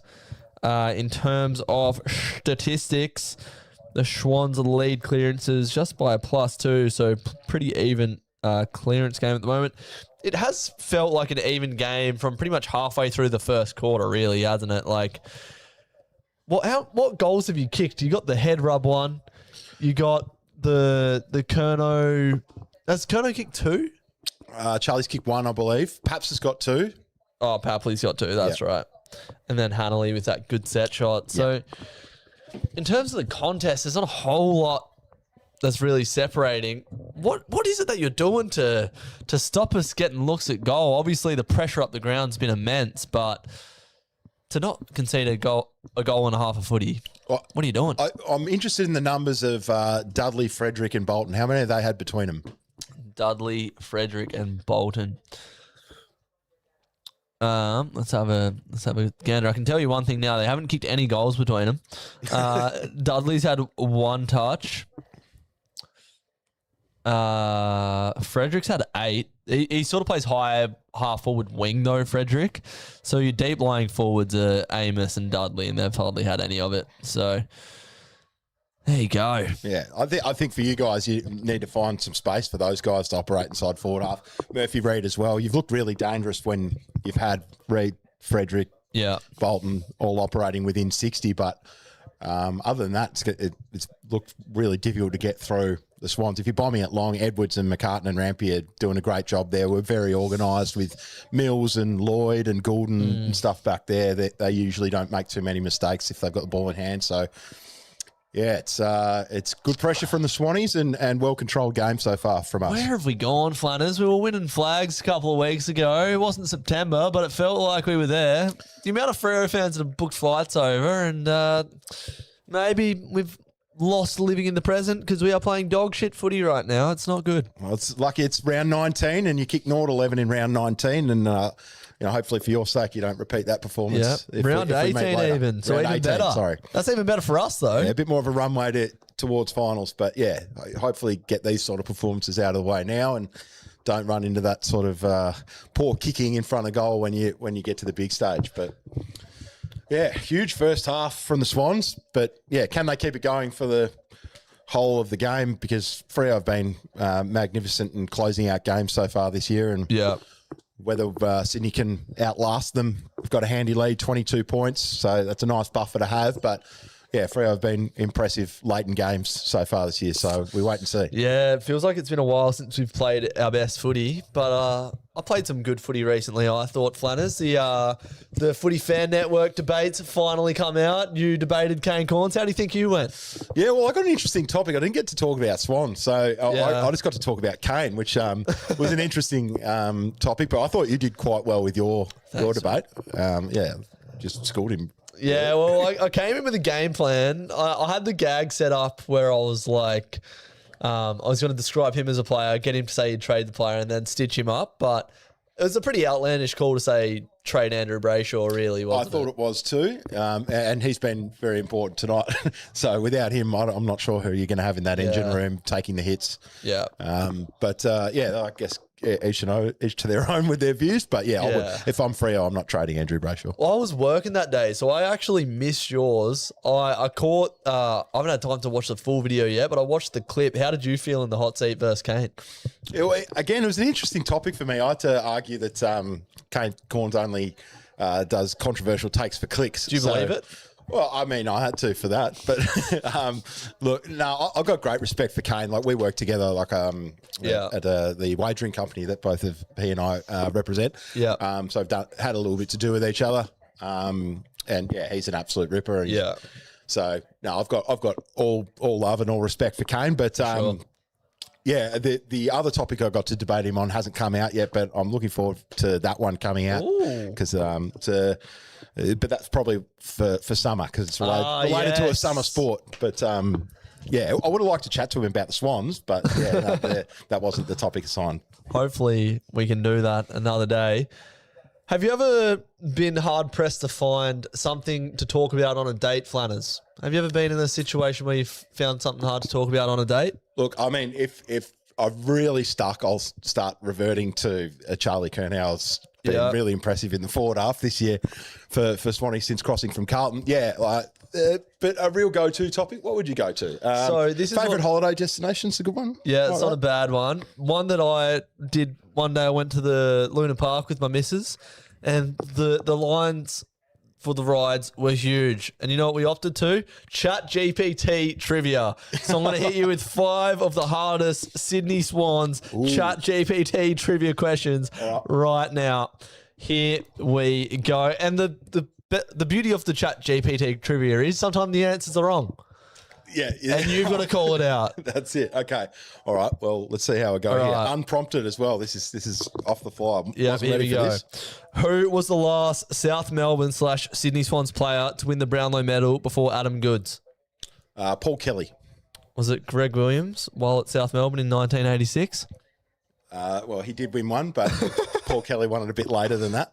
So there you go. See, that's the beauty of the Chat GPT trivia. It's halftime is wrong. 1995, Paul Kelly, Brownlow medalist. Well, there you go. Greg Williams in 1986. So 1-0 to Tommy Flanners against the AI engine. Which Swans player kicked the club's first goal in the 2005 grand final? 2005, that would have been Darren Jolly. Was it Adam Schneider? No, I think he kicked the second goal. Darren Jolly put through the first one of the day for the Swannies. Remember it very well. Set shot down at the Ponsford end from about 35 metres out, slight angle. So there you go. 2-0 to Flanners in the Chat GPT trivia. Who captained the Swans immediately after Paul Kelly became captain in 1993? After Kell, we had Stewie Maxfield came in and captained. Not Barry Mitchell. No, Barry Mitchell was before Paul Kelly. Oh, it was before. Okay, so that's 1-0 to you. Drewzy asked the question wrong, but you passed with flying colours. So the engine and the quiz master here, all sorts of trouble. How many premierships had the club won before breaking its 72-year drought in 2005? Well, we didn't win for 72 years prior to that 2005 one, and it was 3 premierships that we won. 1933 being the latest of them before 2005. So it was a long time between drinks. That is a long time. Yeah, so you would have known what it was like to be a St Kilda fan before St Kilda fans knew what it felt like. We're not as bad as them. No. We had the whole move. We had to move from South Melbourne, because we ran out of money and had to relocate up to Sydney. It was either that or die. And there was a massive fight, but infighting at the club between, the supporters who wanted to keep South in South, and then the people who said, look, we have to go to Sydney to survive. So that off-season kind of turmoil and having to remodel as a club up in Sydney probably cut out a few years there where you could potentially flag contend. And then 96, we had Plugger and Kelly and Paul Roos come in, and we were able to make a grand final, didn't win it. And that kind of laid the foundation for what we were able to do in 2005 and then again in 2012. When did you relocate? It was 1982 was the year. So the decade or so before that, and then the decade or so after that, you're in the period of transitioning out of South Melbourne and transitioning to Sydney. So that whole time you can't really contend. We did actually 1986-87. We had a pretty good team with Warwick Kappa and Greg Williams, and Barry Mitchell and Jared Healy, and those guys didn't make a grand final, but we were a handy team at that point in time. But it's that moving cities does stop you from contending for a little while. Where were you playing your footy in Melbourne? Where was your home ground? Well, we're at the Lakeside Oval in South Melbourne, which is now a soccer ground. Lakeside Oval, right. Yeah, so Albert Park Lake, just down there. Yeah, okay. Near MSAC. So they would have had a grandstand back in the day, I'm assuming? Yeah, we had a grandstand. It was a beautiful ground, the Lakeside Oval. But, now South Melbourne Football Club's taken over that, the soccer club. So it's no longer a footy-sized venue. It's now like an athletics and soccer venue, which is, sad that you can't go down to the Swans old ground. It would have been nice if it was repurposed as a footy ground for, South Melbourne Amateurs or South Melbourne District Footy Club. But that wasn't the case. Great memories for those who got to see him play down at Lakeside Oval. I'm not that old, so I didn't get to see them there, but seen a lot of games at the G and at Marvel and down in Geelong and over in Adelaide and up the SCG and ANZ. How often do you make the trip up to Sydney? Oh, probably 5-6 times a year I get up there. Nice. Being based in Melbourne, it's a treat to go up there. Yeah. I've lived my whole life in Melbourne, so flying up to Sydney has always been big thrill. 3-4 times a year you get a chance to go up and watch the boys play at home. But every game down in Melbourne, every game in Geelong. Got a winning record in Geelong. I've been down there three times for 3 wins. Haven't lost down in Geelong. So not many people can say that. No, away team, interstate team going down to the Cattery and haven't seen a loss there. So that's a nice one. Probably only lost about 5 times there in the last 10 years as well. The Cats, they don't lose down there too often. Yeah, but we've I think of all the teams that go down there pretty regularly, we've probably got the best record against them on their ground. Yeah. And similarly, I guess we've got a decent record against you guys when we travel to your ground. You do. That's showing tonight again. I was under the illusion during our winning streak that we were going to pump you tonight, Tommy. I genuinely thought we were going to beat you by 8 goals. I genuinely did. I thought you were going to try to come and take the game on through the middle of the ground and we were just going to pick you off, but you really haven't displayed the offensive firepower against us, and that's why it is such a low-scoring game, I think, because we haven't been able to capitalise on turnover because you haven't been allowing it. Well, as we said at the start of the game, I don't think either team were really going to allow like a big run on of scores. Yeah. It was always going to be a defensive sort of game of chess where you want to defend first and then attack second. And we've defended really well. Our back half's been awesome. Our midfield pressures hasn't allowed you to get easy looks to your forwards. And then going the other way, I think we've used the ball really well, really smartly in the forward half when we've had opportunities to create opportunities to score it from dangerous positions. I think a lot of your shots as well have been from out on the boundary or Tracy check siding while he's getting pushed out of play, or a couple of rush behinds as well. So you haven't had any really high good percentage looks. high percentage looks, and we've been able to find Papley and Hanley and work our way through your maze of pressure pretty well. Mm-hmm. We got some people in the chat popping in for halftime. Muzz says, back to the same old Freo. Wheels are falling off. That's the attitude we love. I'm in Lombok. Everyone is Swans. I can't believe what I'm seeing. Scoreless. Play tough. Play your man. And come on, boys.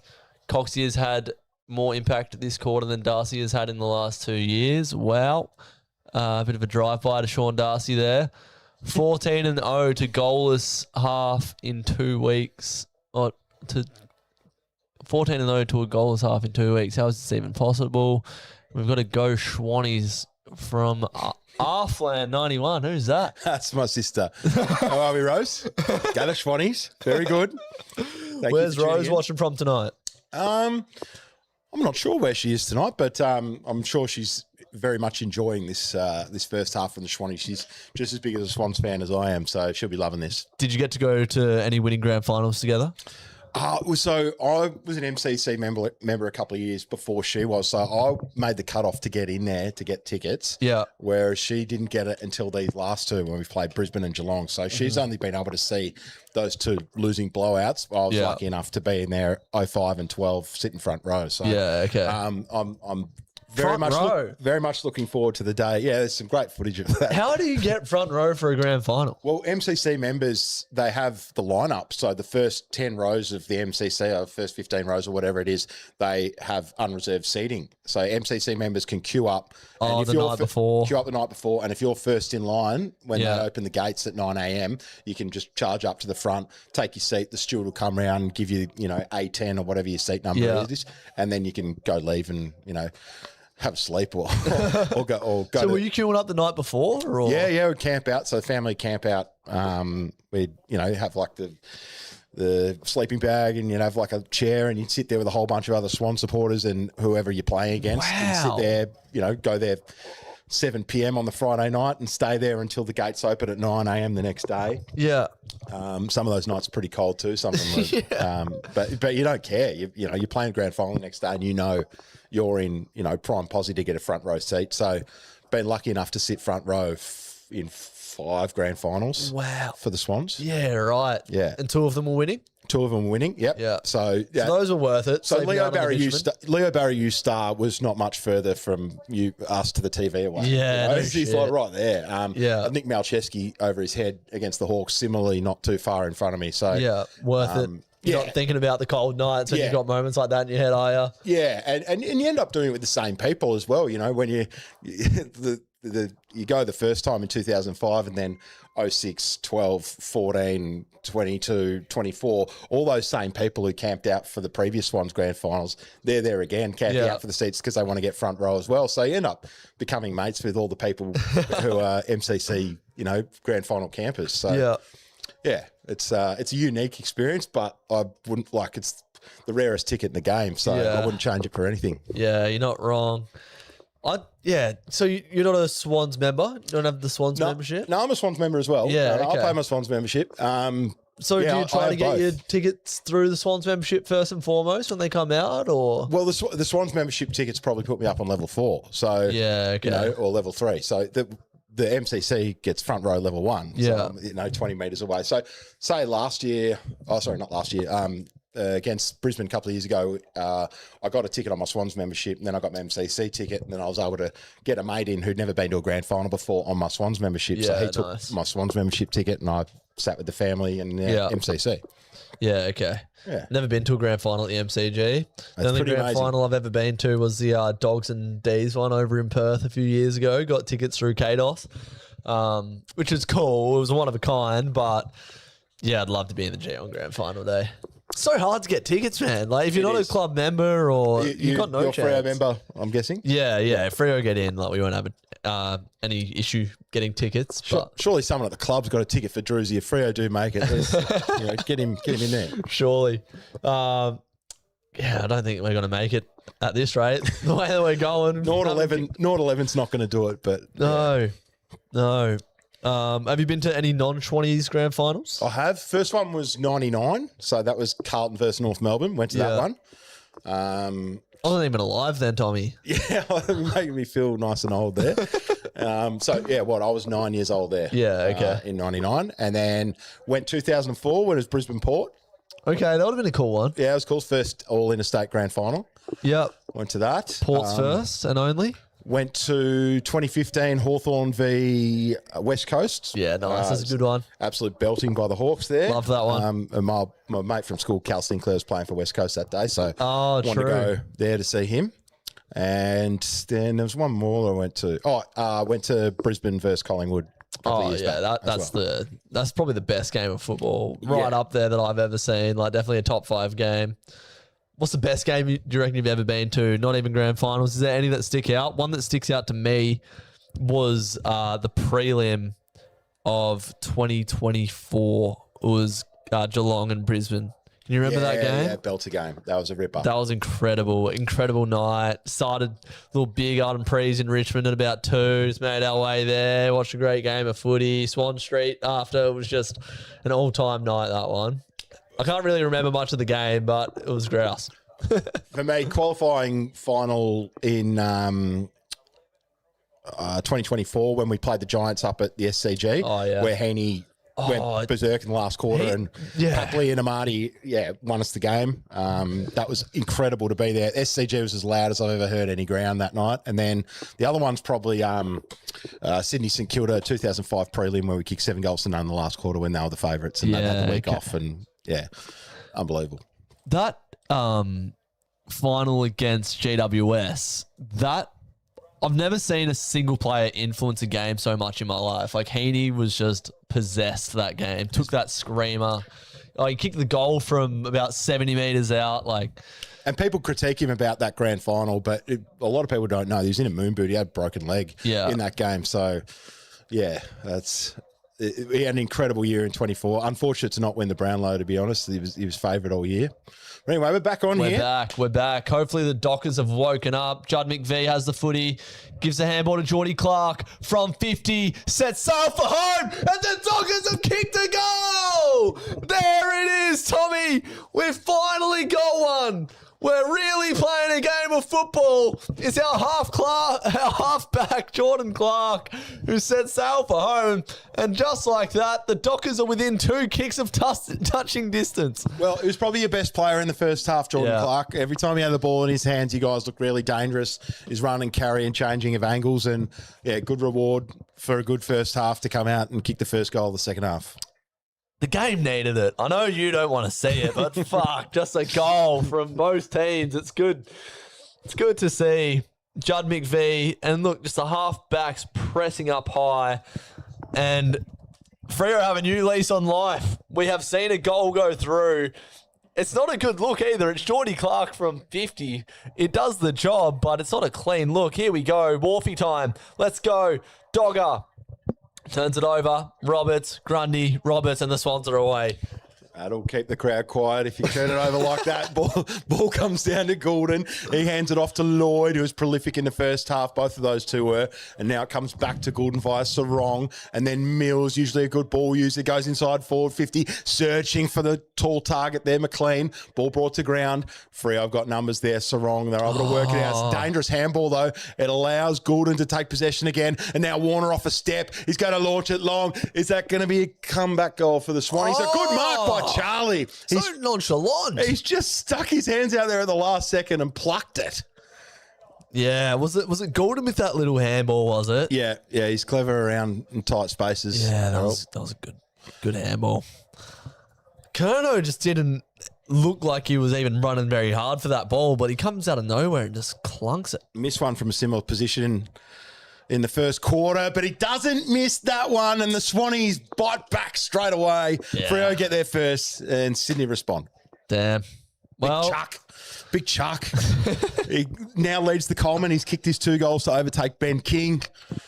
I've always liked Charlie. He's been good this year. It's good to see him out of Carlton, isn't it? It just is. Yeah, it's not nice to have a big superstar leave the Blues and come to the Swannies. God, that is just a shit handball from Jordan Clark. He kicked a goal from nothing earlier, but he's given one up there. Still thinking about his goal. But he had 2 options short. He handballed it over the head of Sarong. I get the guy is short, but what the fuck is that? And then... How's he plucked that? Yeah, I don't know. Oh, well done. Big flex. Looking pumped. Punches the air on the way through. Really kills the sting out of that first goal that you guys kicked there as well. I thought we were just going to piss it in after that as well, but not to be. Grundy gets the hit out to Heaney. Holds onto the footy. Back to Grundy. And he gets it out to Jai Sarong. The right foot kick inside 50 is a good one to Kerno. Great kick. And the Swans just answer back after Freo kick one, and we thought we were going to piss it in, but not to be. It was a nice big lead from Charlie. He's kicked one from the boundary. If he could launch one here from 55, I might just Oh, mate, I'm getting toey here. Yeah, you wouldn't put it past him, would you? You can kick him from just about anywhere. Here he is. God, need a very, very good kick. For goal number 3, big chuck. Oh, it's swinging shaking late. well. Swinging late. Jackson gets back and knocks it through for a rush behind. Yeah, off the boot, looked very good, but it just had too much spin on it. Or as you would say, spin. Schwanny's spin. Geordie Clark kicks it long to a contest. Josh Tracy gets his hands to it. Who's competing at ground level?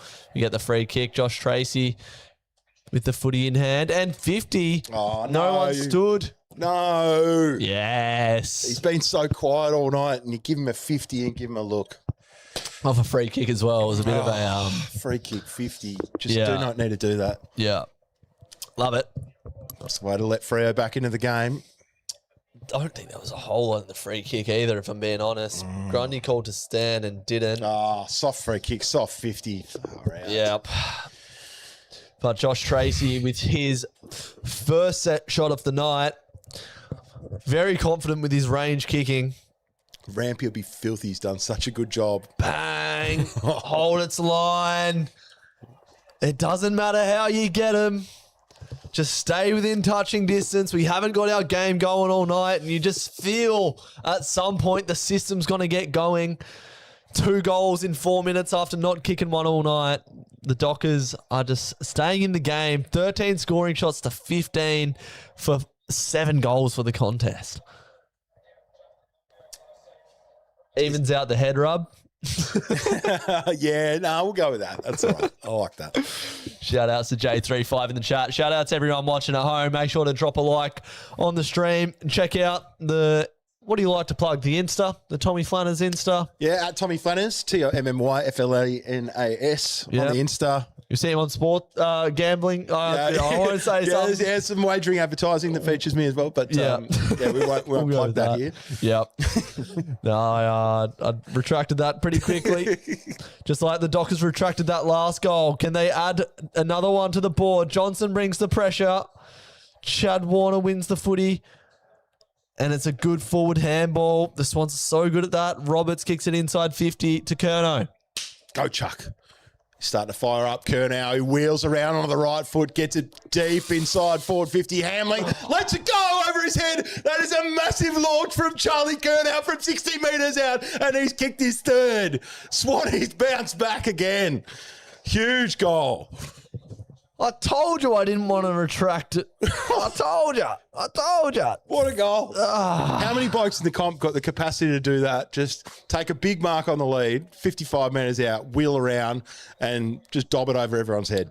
I saw you do that in Adelaide, I reckon. Oh, yeah, that's pretty impressive. He's kicked that from 60. He's kicked that from 60. He's taking a piss there. Yes, Chuck. He put it in a very dangerous area as well. Like Hamling playing back shoulder. It's either going to be a mark, someone's running in over the top, or it's going to be a goal, and it's a goal. It's actually really underrated what Hamling did there. He didn't do too much and give away the free kick, but he's nudged Pearce out of the way, and Pearce would have stopped that, I reckon, if he had been unimpeded. Grundy playing for the free kick there for coming across the line, but not paid. Johnson gets the tap from Jackson, so great first use there. Bolton with a dodgy handball. It'll work just about to Warner. Bolton Get him. Takes on the tackle from 60, sets sail for home. Holding Tracy. It's a free kick. And we're just seeing that you're not going to get looks in close to goal. So let's just have pop shots from 50 metres out. All 3 goals this quarter have come from 50. That one puts Josh Tracy at the top of the goal square. And all of a sudden, we have a goal fest, Tommy. Well, now it gets interesting, doesn't it? We've had this slow defensive chessboard game in the first half, and now it's just starting to open up a bit, and who can take the game on and outlast each other. It's going to be a great second half. It is interesting that we've seen 3 goals from outside 50 after such a low-scoring quarter, isn't it? Yeah, well, I guess there's so many numbers in the defensive 50s that maybe both coaches have said, look, if you got the opportunity to go long and clear that, massive defensive structure at either end, then go for it. I wonder how much, you said numbers there, but like the data that goes into this, like how many dudes are on their iPads going, like the pressure here, you're not going to get a kick. Let's try to have a ping from the 45 to 55 metre range. Geordie Clark push up. You got the umpires mic'd up. I'd love the coaches' boxes to be mic'd up. Yeah, that'd be elite. Too much IP, I suppose. Yeah, a lot of swearing. A lot of swearing as well. Phone smashes. Here we go. Out the front of the stoppage. Brayshaw. Dudley. Get out of it. Hand over end. How will it bounce? Oh! Millsy got a hand on it. Wow. Here we go. Premiership quarter now. It could be a grand final preview here at Optus. Ball gets pushed out wide. Voss mans the mark. He's got a new jumper. The Areolas are away. Goulden chips the ball to Blakey. Stand Neil. Oh, almost gave away a 50.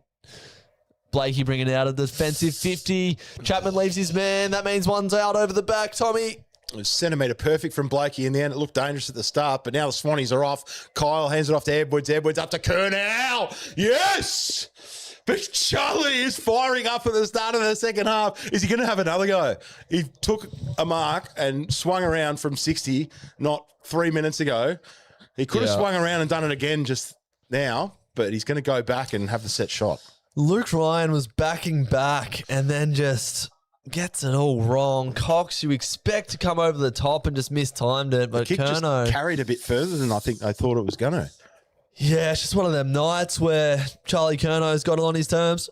Come on, Chuck. From the boundary where the 50 intersects the boundary line, it's bending back. It's magnificent. It's Charlie Kernell. He's kicked 4. And the Swannies. Oh, what an answer. Freo's come out hot at the start of his second half. But Charlie is in everything at the moment. You've had an answer for everything, haven't you? You literally have. Even when we were dominating territory, we were doing it all. But you've just absorbed when you've needed to absorb. And when we've opened the game up a little bit, you've answered. This kick on the replay here from Blakey, it looked really dangerous. I was like, oh, why are you going there? But it ended up being centimetre perfect and then just sets up the whole ground for us to run and link up via handball as we love to do. And then it was a nicely placed kick for Charlie. And as I said, we thought he was going to wheel around like he did a few minutes ago, but he decided to go back from 60 metres and dob another one. God, handy pickup. Oh, yeah. Very Recruit of the year? handy pickup. Yeah. Yeah, he's a fucking Coleman medalist. Like, Dual Coleman medalist. In the prime of his career, going up to a contender. Like, absolutely. Johnson gets an inside 50. It's a mongrel kick, but it'll work on the chest of Voss. Wow. It's been a lot more exciting this first 7 minutes of the second half than that whole first half was. Do you reckon Dean Cox and JL have just gone under the tunnel at halftime and gone, you know what, this is shit. Let's just have a bit of fun, boys. Open it up. Yeah, no tactics. Let's just go 6v6 across the ground and have a bit of fun. Vossi, you can't miss this one. You see Charlie Curnow kicking the goals. He's kicking at the other end. 40 metres out, directly in front. Should not be an issue for an elite athlete. It'll test the calf. Bang. Come on. The shootout continues. That's not a sentence you would have heard in the first half. Just a mongrel kick, and it just landed in the area for Voss to take that one. A bit of a nothing entry. They're hiding the footy here in the Freo cheer squad. 4 goals, 12, 36, plays 7 goals, 10. 50... 52. That's right. So McCartan and Voss. Interesting to watch this matchup. Yeah, he just gets a little break of pace away from Tommy. You know what it was as well? It was an end over end kick. It had that front spin that sort of dropped it short. Yeah, he had front position. Yeah. So Vossi gets on the board. So Tracy with 2 this quarter. Voss with 1. Jai Amos yet to trouble the scorers. The big talls from both ends. But we haven't been able to quell this. We haven't been able to get consecutive goals. Bolton zigs and zags, takes a bounce. We're winning it out of the centre. Jager O'Meara has it on the wing. Inside 50 kick. It's not a good one. How do we follow up at ground level? Ball! We have the opportunity. Umpire! No prior. So we're going to have a ball up inside 50. We've been getting our hands to these ones. Cox taps it out to Voss. Vihini Murphy Reid didn't have the footy and was grabbed without it. Golden gets a clearing kick. How we set up. It was Cleary that makes a contest. Hamling wrapped up by Chapman. Cox rides the tackle and gets tripped over the boundary line. Will he get the free kick? He doesn't. McLean in the ruck now. Grundy having a bit of a breather over the last few minutes, and it's allowed Freo to get a bit of ascendancy with Mason Cox being impressive in the ruck. Yeah, we have been winning it out of the centre well this quarter so far. Cox again. But Heaney gets his foot to it first to gain the vital territory. Cox sweeps it up. Oh, that's gone. It's got to be gone. Charlie's on fire. Your defence is terrified. Charlie's on fire. Kick the goal. Just kick the goal. Oh, why is that? Play on. He goes into the pocket. He's looking for Cleary. Probably wasn't the best option. He put himself under the pump there by playing on Charlie. He could have just gone back and dobbed it. Yeah, probably could have kicked it from 95 metres out there. The way he's going. Yep. Wouldn't put it past him. Just haven't been able to get consecutive goals. And you set it off the top. Like, you just can't allow that in games like this. So Cox v McLean, Warner. Jetty. Left foot snap. Warner, Freo going back with the flight. I told you the man has courage and he takes the mark. Can we move the ball quick? We've looked good every time we've had the ball in the centre square today. So Warner goes out wide. Genuine 3-on-3. Dudley's going to get to the fall of the foot. He's going to be wrapped up. He gets a hand to it. Oh, come on. It's not like holding the ball is not the same as it was 10 years ago. And it does my head in. I'm happy we got away with one there, but he's taken on the tackler, got wrapped up. They just want to see the ball continue to move, I think. That's the new letter of the law. Erasmus jams it on the boot. It's a great bounce if you're a Dockers fan. Bolton sells the candy.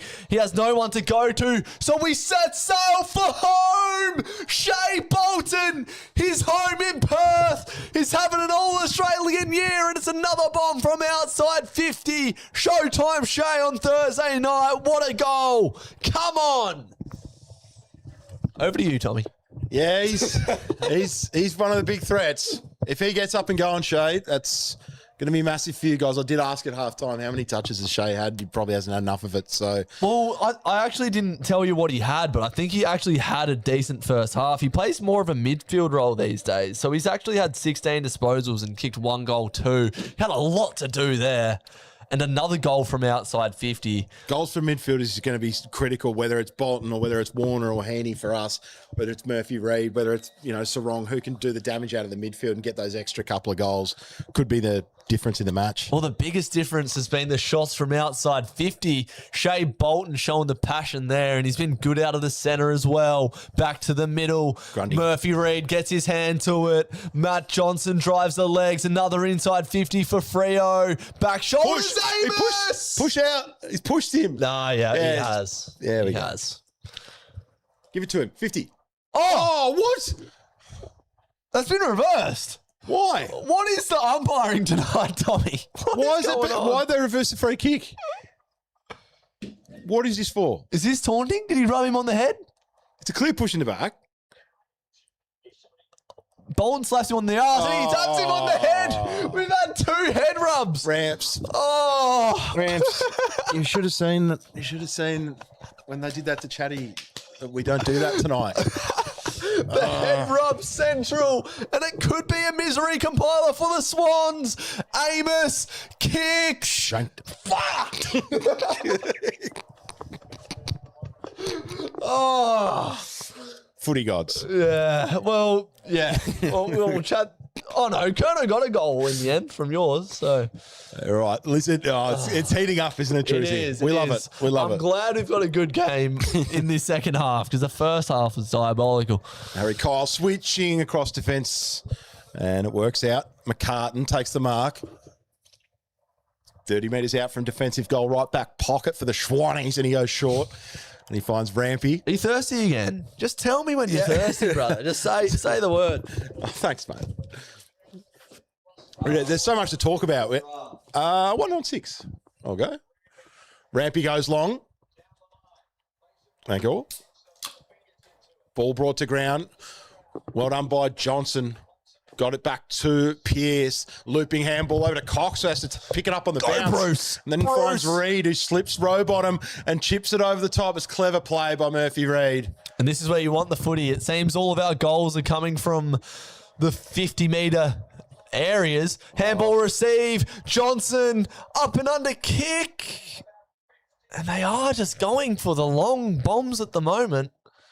It's a minor score. Might be the clearest path to goal, as we've seen. It's just no way through when you kick 5 inside goals, 50. 3 this quarter. Wow. We've just absolutely poured it on in this quarter. Goals coming from Bolton, 2 from Tracy, 1 from Voss. The outlet kick. What a mark. That's a mark. Oh, my God. That was a mark. Oh, that was a mark. That was if that had turned into a goal, I would have flipped my lid. Flip your lid. Good content. Do it. Not yet. Not yet. No, we're still on top at the moment, the Schwannies, and we go inside forward 50 again. Oh, and he's on his own, McLean. Who's on him?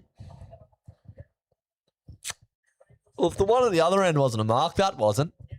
No, I'd rather this one. Yeah. Take your pick. I'll take this one. But I don't know how McLean's got out on his own. He's our most dominant marking target inside forward 50, so I'm not sure how he's taking uncontested marks inside the forward 50. That pop shot from Johnson was not the look that we were wanting there. Jackson one-on-one with a mismatch deep. That's where you want to put the footy. He's done a good job on Pearce McLean. Kenny heard him going the other way.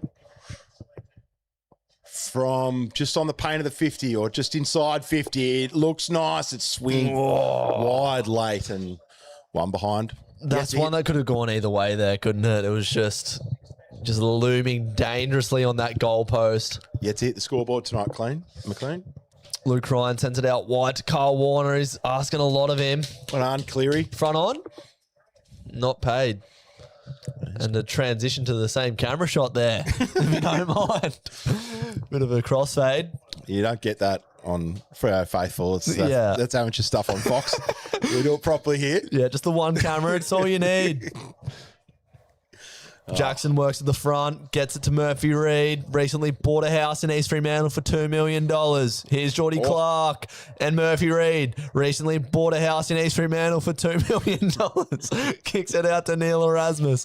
I saw a reel the other day. It was like when commentators bring up useless lines.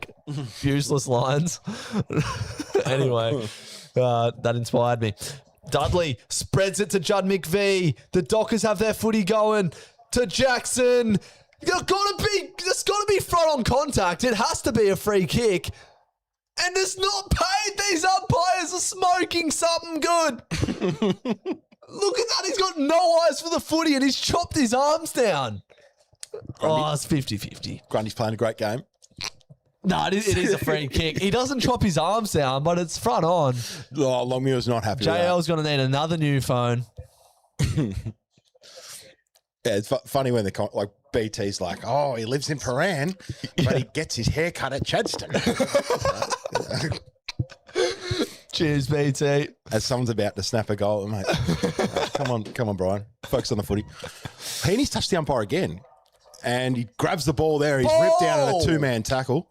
Umpire, get out of the way. It's Heaney's ground. You're just living in it. So ball up inside 50 for Freo. Shallow though. Now we're outside 50. Johnson gets a handball to Sarong. Tackled by Sarong. Bit of brother on brother action. Love that. How good's that? Completely different body types. Yeah. It's crazy. Jackson v. Grundy. Grundy just wrapped up Jackson smartly there. Heaney gets away. Intercepted by Switkowski. Well done, Kyle. Socket off the deck from Kyle. He'll be energised after the monster at halftime. Inside 50 to Murphy Reid. Jai, you've got the reach. Get your hand in there. Did you like the monster and the Kyle reference amongst that? Didn't mind that. He'll be punching a few holes in his walls tonight. Throwback to 2017 Facebook content. It was good stuff. This is a massive kick. Geordie Clark sets up Murphy Reid there, and it's a good contested mark from the prodigy. Yeah, I thought Josh should get a hand in there, but now it sets up one of the most dangerous players in the competition for a set shot, pretty much dead straight in front. Come on, Bruce. I'll be right at this one. Come on, son. Ranked number 3 for mid-forwards, 4 disposals this year. How's the goal-kicking ability? Never doubt the prodigy. Gee, went on a bit of a weird swinging curve, didn't he? Yeah, with that set shot approach. Maybe trying for extra distance. He just kind of swung a bit. Just stay straight, mate. Anyway. He'll hope I was just going to make another house joke, but I'll move on from that. Over to you, Tommy. McCartan dashing out of defence. He kicks up to Cleary. He makes good position. Can't keep it in. Well done, Juddy McVee. He's had a good game, Judd. Just been solid. Just putting himself in the right areas, mopping up. I think he's been one of our better players. Bolton's been good as well. They've all lifted here in this third quarter. Jackson's lifted as well. Grundy hasn't been as dominant in this third. Another hit out. Jackson probably getting the better of the ruck duel so far this quarter. Grundy probably had the better of it in the first half though, didn't he? Yeah, it's been an interesting one to watch. Wonder if Gorney's watching. Yeah. Well, I feel like Gorney's barrier is so high that it's like you forget how good he is. He probably is having an all-Australian year, but everyone's just sick of him. Yeah. Like in terms of all-Australian selections. Oh, Chad's just bear hugged him. Just rode him like a backpack. Yeah, that was huge. I've literally just dropped my microphone and caught it in the other hand. Oh, cricketer. Slipsh. Knocked down to Cleary. He's done well to get it back to Gordon. Gordon with a sweeping handball. Doesn't find its intended target. Now cleaning up off the back. O'Meara does well. Johnson's got it now. He hands it back to Reid. Runs out of room. Throw in. And someone's got to clamp down on Murphy Reid. He seems to be an ominous loomer as someone who can split open this game. Third highest disposal getter on the ground. Murphy Reid is 21.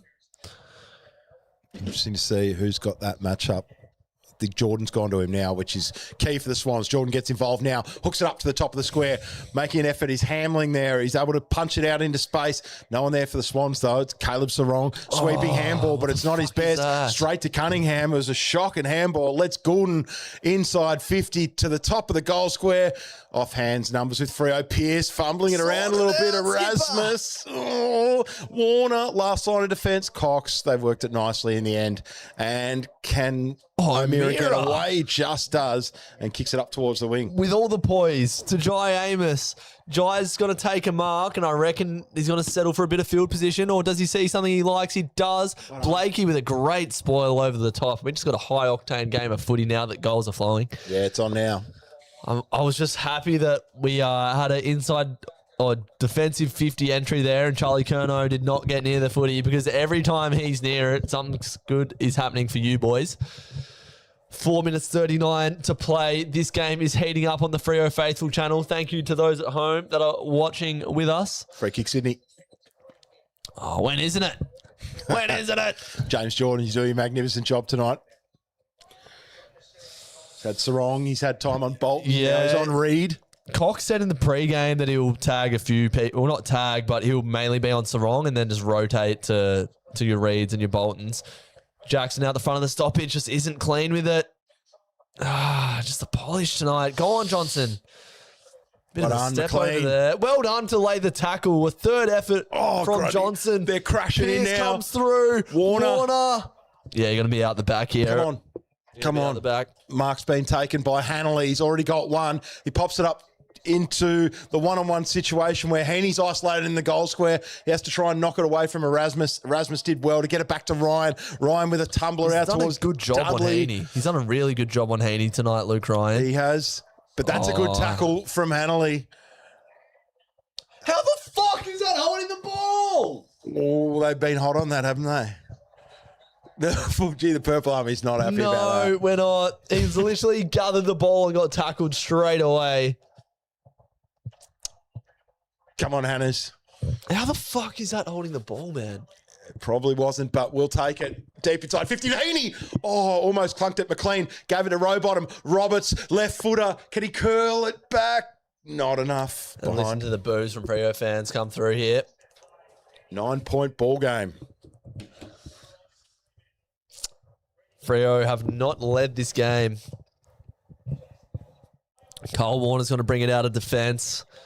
Can we get it back to a one-kick game heading into three-quarter time? Bolton at the fall of the ball. Handball over the top to Erasmus. Erasmus gets the handball back to Bolton. Is running free. He's going to try to get it inside 50. It's an audacious kick to Amos. Handball over the top. Dudley.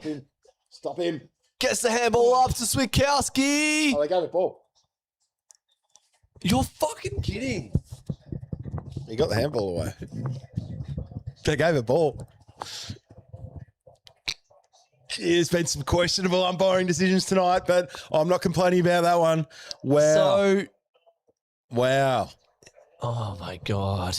Holy moly. Look, it probably is holding the ball, but with what we've seen tonight, you just do not know what way it's going to go. What's the rule? If you get 360 in a tackle, it doesn't matter if you get the hand off. Yeah, it's probably there, to be honest, but it's just we haven't had the rub of the green. Yeah. And like you saw that one earlier from Erasmus. He got slung 360 and threw it, and it was called play on. So, yeah, no consistency. Mate, it's been a bit of a weird game, but the umpires have definitely been worse on so far, I think it's fair to say. I think the best of this game's yet to come, though. We've got 2 minutes to go here in this third quarter. It's a 9-point ball game. Freo are trying to run us down. There's the great man, the Pav, the chief of the Swannies. Yeah, not wearing any of the club colours tonight, which is a smart move. Bit of purple on the pocket, actually.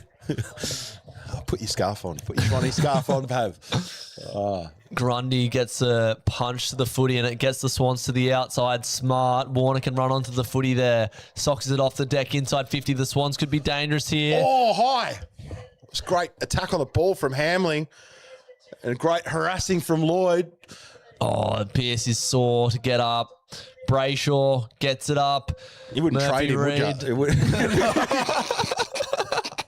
Especially after that check side that wasn't a goal. Neil Erasmus, that's a good kick to O'Driscoll. Gets it up to Reed, to Frederick. Speed on the ball. Left foot kick. Bit of a mongrel. Jai Amos! Our three-headed monster has got going in the third. Good body work on Rampy, and Jai Amos has had the yips, but he could kick this one. Yips. Fuck, Alex Pearce was very slow to get up there. The Doctors run out to him. Jai Amos is going to go around for the left foot snap. He hasn't loved the drop punt. I don't know what's going on, Taj. Jai snaps, goes. Come on, it's the premiership quarter.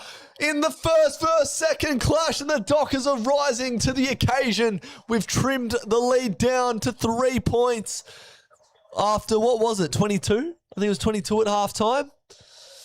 A big third quarter for the Dockers. Massive. We're never going to have it easy in this game, the Swans. We had a nice buffer, but it's pretty much all evaporated in this third quarter. Gee, it's going to be a good last. I know this might sound cheesy for a non-Freo fan to hear, but the Starlight game is a massive game on the club's calendar. Like, it's a big week. All the kids in the hospital. It's a massive thing across West Australian media, and it's not one where we can just roll over. It's one where we've really got to... And it does sound cheesy but when you're looking to dig that little bit deeper, there's a bit of extra meaning in this one. Yeah, some fixtures have massive significance, and they do. Starlight is a great game every year. So we get another inside 50. Neil Erasmus playing forward now. Switter. Oh, he's bellied the ball. Jai Amos with the body work. Oh, it's a 2-point margin. The Swans are feeling the heat. We've got the 1v2 that we wanted. It's a proper 100%, game. 100%. Thank you guys for watching at home.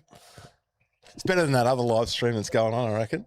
Oh, is that tonight? Yeah, it's tonight. Oh, is it? I didn't realise that. But don't worry about that. It's us. Oh, true. I actually did not realise that orange stream was tonight. Yeah, we're going head-to-head with that. Oh, that's all right. Fuck him. Long ball from Mills. Gets it out towards Grundy and Heaney.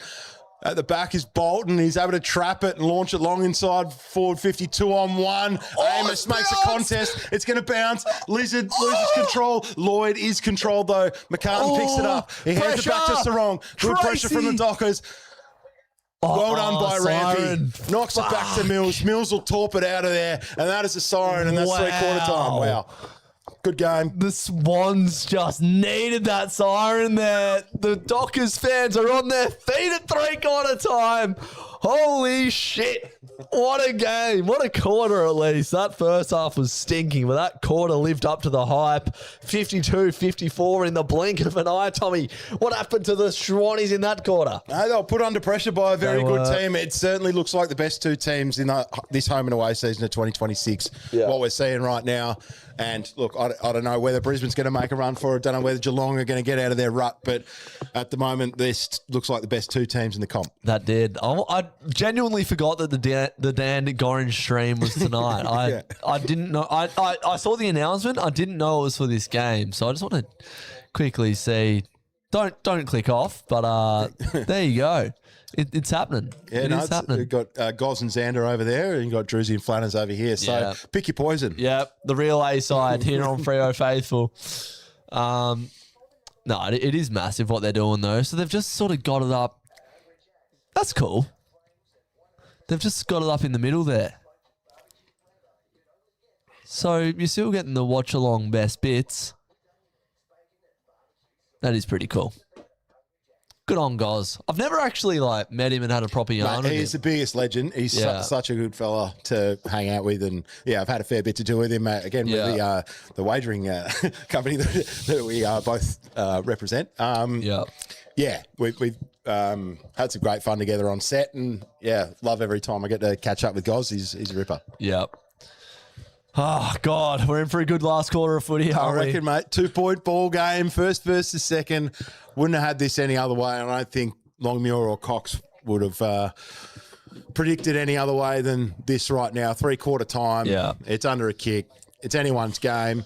Who's going to be the team that finishes first on the ladder? This could genuinely decide it. I mean, I think Sydney would need to win by 4 goals to take your top spot, but even a win would level us up and you'd still be in front on percentage. But if you guys win, then you're pretty much guaranteed top spot, and Swans are still probably likely to finish second. But, we've got 1 and 2 here, and it doesn't matter whether you finish first or second, you get home finals. So... massive. We'll just call it a Freo win then, and we'll all be happy. No, I think Sydney will play another quarter, and I think it'll be a good one from the boys. We've been good in last quarters of late, so hopefully we've got another 30 minutes of tough bloods footy in us, and we can crawl our way over the line, away from home, missing 4 of our best 7 goal kickers for the year. It's but we're missing Sean Darcy. Is he is he the whipping boy for all Freo fans? Absolutely. Yeah, he just cops it. Yeah. Sorry, Sean. So we started the half on 0 goals, 11-11. We end that quarter on 6 goals, 16-52. Impressive. So that was a 41-point quarter from Freo.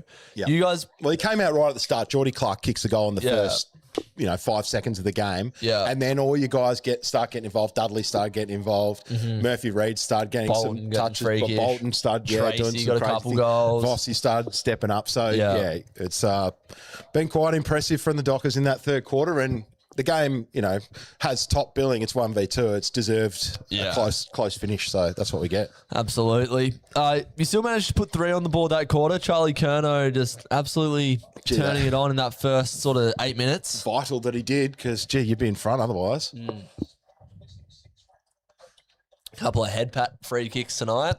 I don't know about those. I don't know if I want to see that in the game as a regular thing. As if they've made it a thing to rub it out. You know what this game needs? More free kicks for head rubs. But it's what does that start? It's if you can't do head rubs, then, if you kick a goal, can you bump your guy on the mark? Can you get in his face and just be get stuffed? Can you slap your teammate on the arse when he's kicked a good goal? That's it. Well, it's interesting with one of those head rub ones. I think it was the Rampy one. There was a little pat on the arse from the Freo player. That's not considered taunting. And that's not considered taunting. And then Rampy goes and does a little head rub half a second later. Yeah. And it is considered taunting. So, I don't know. It's too much bureaucracy and rule writing for mine. But whoever's writing those rules, I'm sure they're getting paid pretty well. Yeah. Is it technically a high tackle? It's above the shoulders. It's contact above the shoulders. So. Look, if you want to word it that way, then that's probably a way for Dylan to get it through. Yeah, there you go. I've just had a comment here from Ermac who said either no head contact ever or just get rid of the rule. Because there has you do get it. You get the players going head to head. Like, you get the argy-bargy in the contest when they're jumper punching. Yeah, like, some of the best contests of the game when both get nose to nose and right up in each other's faces. But yeah, does the game need it? Probably not. I don't care to see it. What do you guys think at home? good theatre. Yeah, I reckon. Unless you're not saying something absolutely crook to the opponent, I think, all is fair in love and war. Charlie Curnow, third quarter, his third highest individual quarter of his career. Yeah, and it looked it to the eye test. Yeah. It looked like a pretty impressive quarter from Big Chuck, and he's up and about. He's clapping to the boys. He's saying, let's go. Big last quarter. Let's get it done, 20s. Goalless first half and now back in the game. Come on, boys. This is shades of the elimination final in 2022. I did say that. Quick squiz? Yeah, go for it, brother. But I'll be back to the boys. No worries, mate.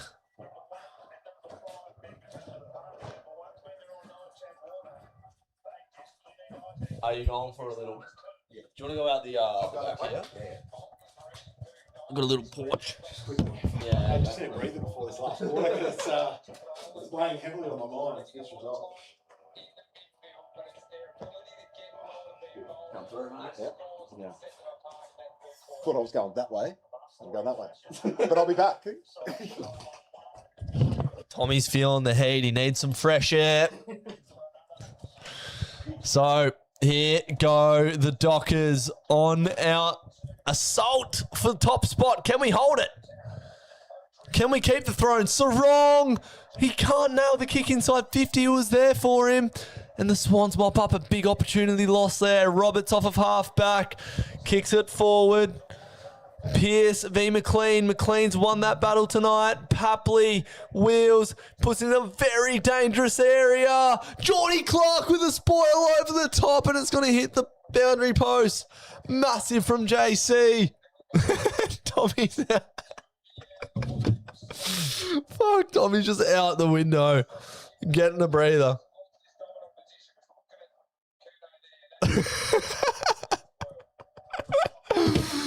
Oh, golly. Papley, stoppage, wrapped up. McLean, wrapped up.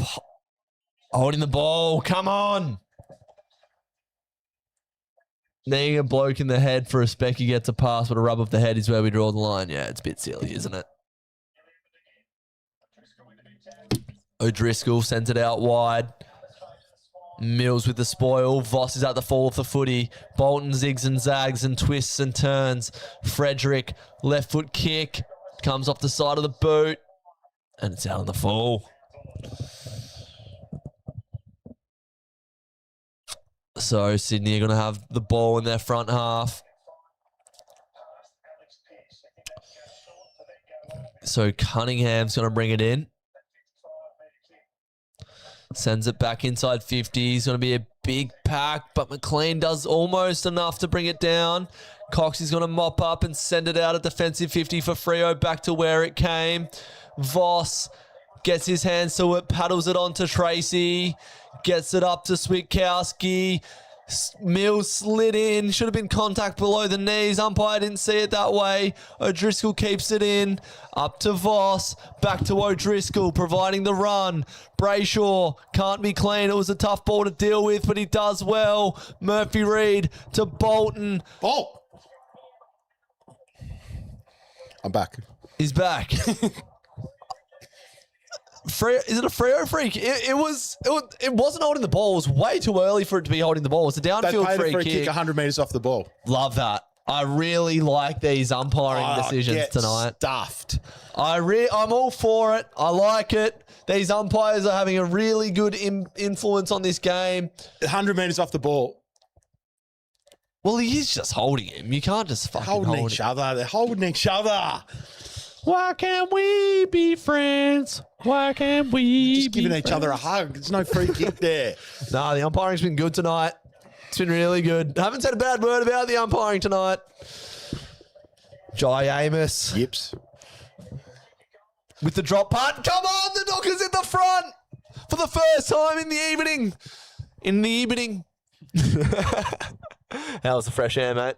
It was nice. I've come back to a Fremantle goal taking the lead, which isn't ideal, but fresh air was nice. Hard-earned goal, that one. Rampy free kick, 100 metres off the ball when it was meant to be our free kick, and we were going to go inside 50, and Charlie was going to kick another one. Yeah. Oh, well, at least the bad umpiring's two ways tonight. it started the night you guys were getting all the calls going the wrong way, and now it's kind of flipped, and we're getting a lot of bad calls. So, Yep. And that score worm has popped its head up. Rampy, you're running a fucking bit of a funny line there, brother. Anyway, choose your battle, son. Roberts gives to Haney. Haney to Warner. Warner on the burst. The powerful Warner from 70 metres. Keeps it low. Keeps it flat. Finds Charlie, who marks it in the goal square. Massive play from the Swannies. Roberts to Haney to Warner to Charlie. And now he's just got to kick it, and the Swannies are back in front. Yeah, when you're Chad Warner and your goal side, it's just going to result in a goal, isn't it? It's as simple as that. He's happy about it too, Chad. It was a good play by him. We need a bit of that. I'd love to see him in purple. Doubt it. Here we go, Come Chuck. home, Chad. For goal number 5, Charlie Curnow to put the Swannies back in front. And he makes no mistake. He puts it through. Chuck's got 5. And the Swannies lead again. What a game. Yeah, that was just pure transition there.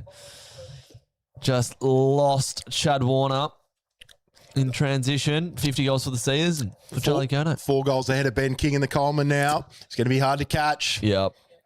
God, what a handball there from Heaney to Warner in the air. Just a little pop left-handed ball. Who was responsible for Chad Warner there? I'd like to know, because that is far too easy. That's a big mark, Charlie. Well done. Good play, Chad. Big mark, Charlie. Swannies need more of that. So here we go. You said earlier, Haney's been well held tonight. He just gets one little moment. He's able to set up Chad for a score. Well, I think in the middle in tight he's been good. It's when he's gone forward, I think he's been well held. That's a throw. Like he's just thrown that umpire. He had an arm pinned and he fucking threw it. Blindsided. He was on the other side of the contest. Even when they have good views of it, they're making shit calls. It's got 4 of them out there. Rowbottom palms it forward. Geordie Clark. Get him. Gone. Half back. Oh, that's gone. Well done, Errol. Great tackle by Errol Goulden. 60 metres out. Puts it up towards Charlie. Slipped. Oh, come on, Warner. Warner under pressure here. Well Handball's done. out to Sarong, and here go the Dockers. McVee brings it out of defensive 50 with a left-footed kick. Dudley makes a contest. O'Driscoll runs through the middle of 2 Swans, just palms it back into a dangerous area, though. Golden on the left foot, snaps it. It'll fall short and spoiled well from McVee. He's been so solid tonight, McVee. Undersized there against Hamling there. Got the fist in. Did well again, and he's got the kick out. So Juddy McVee, 3 and a bit minutes played. Just a lot of footy left to be played, but the pressure is just so high right now. McVee sends a long ball into the middle of the ground. Edwards spoils. It bounces off Brayshaw in a bad area. Spins out of traffic. Gets a handball up. Sarong gets a clearing kick. Voss back with the flight. Amos with the mark. Turn and go. Tracy's out. Puts it in front of him. Bit of body work. And JT, the big kahuna, has taken one. It's the battle of the bigs. And Josh Tracy will line up for his third. Again, it's that quick ball movement. There's a massive mark from Amos there. Massive. McCartan comes through with the fist. Voss was coming from another angle. And just the connection between our forwards when we're moving it like that. Josh Tracy hasn't been the most reliable set shot goal kicker this year, but he's kicked a good one earlier tonight. In fact, he's kicked 2 goals straight from set shot. Starts at left goal post. And it stayed left. It'll be a minor score. 2 points. 8-13, play 7-17. And all those misses at the start going to come back and haunt Freo at the end of this game. We will see 15 minutes to go here in the last. Mills went short to McCartan. They've both been real solid for the Swannies tonight. Chip out wide, finds Cunningham, who's done a pretty good job on Dudley and Bolton, he's rotated through both of them. Oh, kill him! Yeah, kill him! Mills is in trouble there after that hit. He copped one in the back of the head there. Go Brayshaw, wrap him up, wraps up Edwards. The pressure comes. Chapman presses up from half back. That looked like it should have been a free kick, to be honest. Tough, Millsy. He got up from that. Dude. That should have been a free kick. In the back, arm chop. He's belted him in the back of the head. He's chopped his arms. It should have been a mark. Anyway, we play on. Lloyd palms it forward. Luke Ryan's there. Clean gets it up to Sarong. Sarong sends it inside 50. Lots of Swans there. And Good. McCartan stands tall. Tommy's been great tonight. And he's used the ball well there as well. He's found Roberts, who's been really important for the Swannies with his metres gained. Slick disposal. Again there by Roberts. Finds Mills. Looked to have recovered nicely from that smack in the back of the head from Tracy, which is a bit dirty. And he gets the 1-2 there from Rampy and kicks further across the face of goal. Finds McCartan, who's made good position. And then he goes short. And the Swannies just... the kick and mark game here at the moment. That's a dangerous one from He Sarong. intercepts. Oh, that was a high tackle. Surely to God. Good intercept there. We're keeping you in our attacking half, defending it very well at the moment. Now, this is well and truly heading into Wharfie time. Expect to see it on the LED screens very soon. Bolton wrapped up by Cunningham. Didn't have the footy. Wasn't paid. Umpires do not know what the fuck they're doing.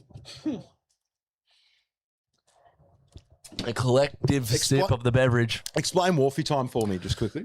So when it's very close, Wharfie time kicks in, and it's like it pumps up the crowd, and it's just like a boom, boom, boom, boom, boom, and it just gets the crowd up and about. And there's a little light show that goes on. It's from Matthew Pavlich when it used to be a close game back in the day. He used to say, "Put your capes on. It's fucking Wharfie time," and you just got to dig deep. Wharf, obviously, Dockers. Yep. Tracy, you'll experience it, mate. It'll be coming in soon. But the thing with Wharfie time is there's usually players who stand up in big moments. It's usually Luke Jackson. It can be Michael Frederick. Reed. It can be Murphy Reed. It can be Shea Bolton. It can be any of them. It's like a late entrant in the Royal Rumble. You don't know which superstar is going to come in and win it for us. Neil Erasmus sends it inside 50. Spoiled from McCartan. Lloyd has been massive. He has. Gets the 1-2 and drives the Swans out of defence. And he gets the 3-4 with McCartan, then hooks it over the top, finds Sarong, who goes short. His disposal's been a little bit off tonight. Errol's good enough to make it work. He got it out to Mills and then Rowbottom and then Jai Sarong again. Good work by Rampy to get it back to Rowbottom. Rowbottom pumps it long. He's got a one-on-one. Kenny. Pierce, what a mark. Back in the flight. What a mark. What a fucking game. That's a great mark by Pierce. Wow. O'Meara takes a left-handed bounce, sends it to half forward. Bolton one-on-one with Cunningham. Voss up to Bolton. What the fuck are these umpires? Where was the in the back there? Where actually was it? Like, was it just not on the I didn't see it. I don't think it actually existed. Fuck these umpires, man. We will take it. Chad Warner slowing things down, and now he goes for a little bit of a run and a bounce and takes them on. 2 bounces towards the 50. Kick didn't quite work for Rowbottom. Can he slap it out? Numbers with Freo. Murphy Here goes Reed. Murph. Neil Erasmus back to the prodigy through the middle of Optus. Kicks it out wide. Voss is by himself. Has a few options, decides to go deep. Frederick can't take it. Tracy dribble, goal! The Dockers hit the front. There's still plenty of time to play, but the Dockers seem to have the momentum now at home. Plenty of footy to be played, don't get me wrong, but fuck, we're looking decent. Josh Tracy's kicked his third. It was good play in transition. The Swans looked like they were going in again. It's happened a couple of times this quarter where Swans have been in good spots to try and generate scores, and Freo have had the crucial turnover at half-back, been able to get it going. It was just that kick from Chad Warner. He did well to play on, but just couldn't deliver it very well. Frederick makes a contest, leaves Tracy at the fall of the footy. It's a soft drop, and it's a big double cobra from the big kahuna. That mark from Alex Pearce is absolutely ridiculous. JL's just smiling like, what a game we've got here. Oh, yeah. The Faithful. If this is a preview for the last Saturday in September, I'm all for it. Give us a game like this. This is pretty cool. I don't know if I can stomach a grand final like this. Mate, they're so full on. Warner wins the clearance. Inside 50 for the Swans. Spoiled from Chapman. Pearce gets a handball out over the top. Warner with a left foot snap out of defense. End over end. Over the head of the contest. Frederick v. Kyle. And Mira spins out of a jam. Gets a handball up to Bolton. Bolton to Brayshaw. Tracy's out over the back. It's Mason Cox. Mason Cox, the Texan. USA all day long, baby. Back in the side. The Dockers are lifting in Wharfie time once again. Just had to get it out there on the wing. Kyle's a desperate effort, but he just couldn't get it out of play. Come on, Coxie. Come on. 8-17. Is Mason going to add to the yips, or is he going to put Freo 10 points up? He's had a great game, the Texan. He's just stood up when it's mattered. He's resting forward late. Can we celebrate an American goal? We can. USA, baby. Woo! Over to you, Tommy. And now the head goes back to the Swannies. Freo have made all the early runs here in this last quarter. They've made all the runs in this second half, really.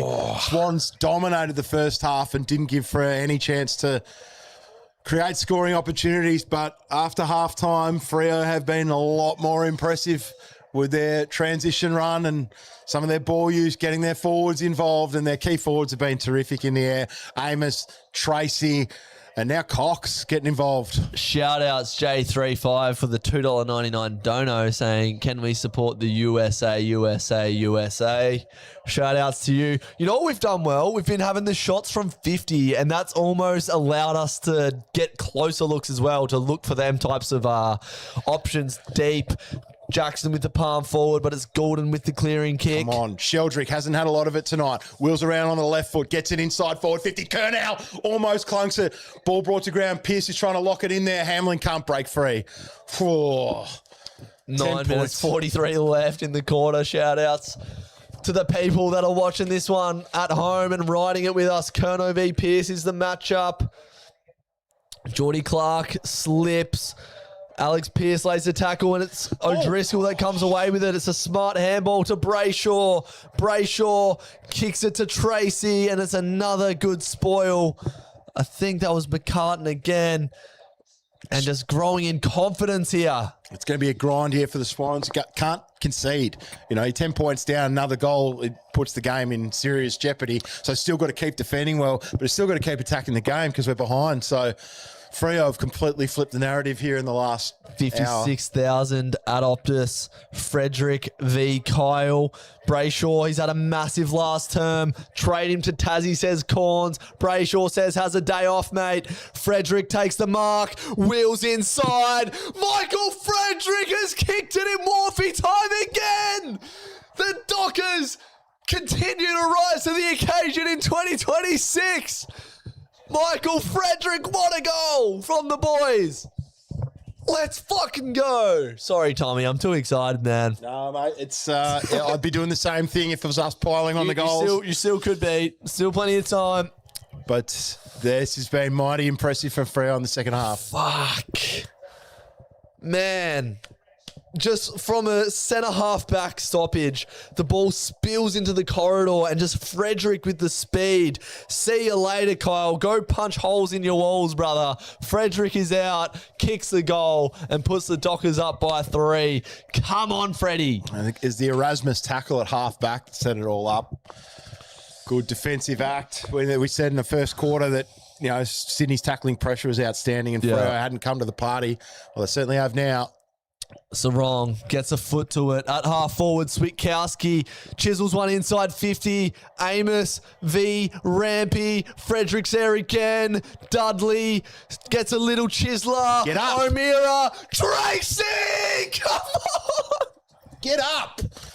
Josh Tracy just sat beautifully for the big man. He's got to line up for his fourth. Kerno's been kicking big goals at the other end, but this could be the biggest of the night from Josh Tracy. The Dockers smell the bloods are bleeding here.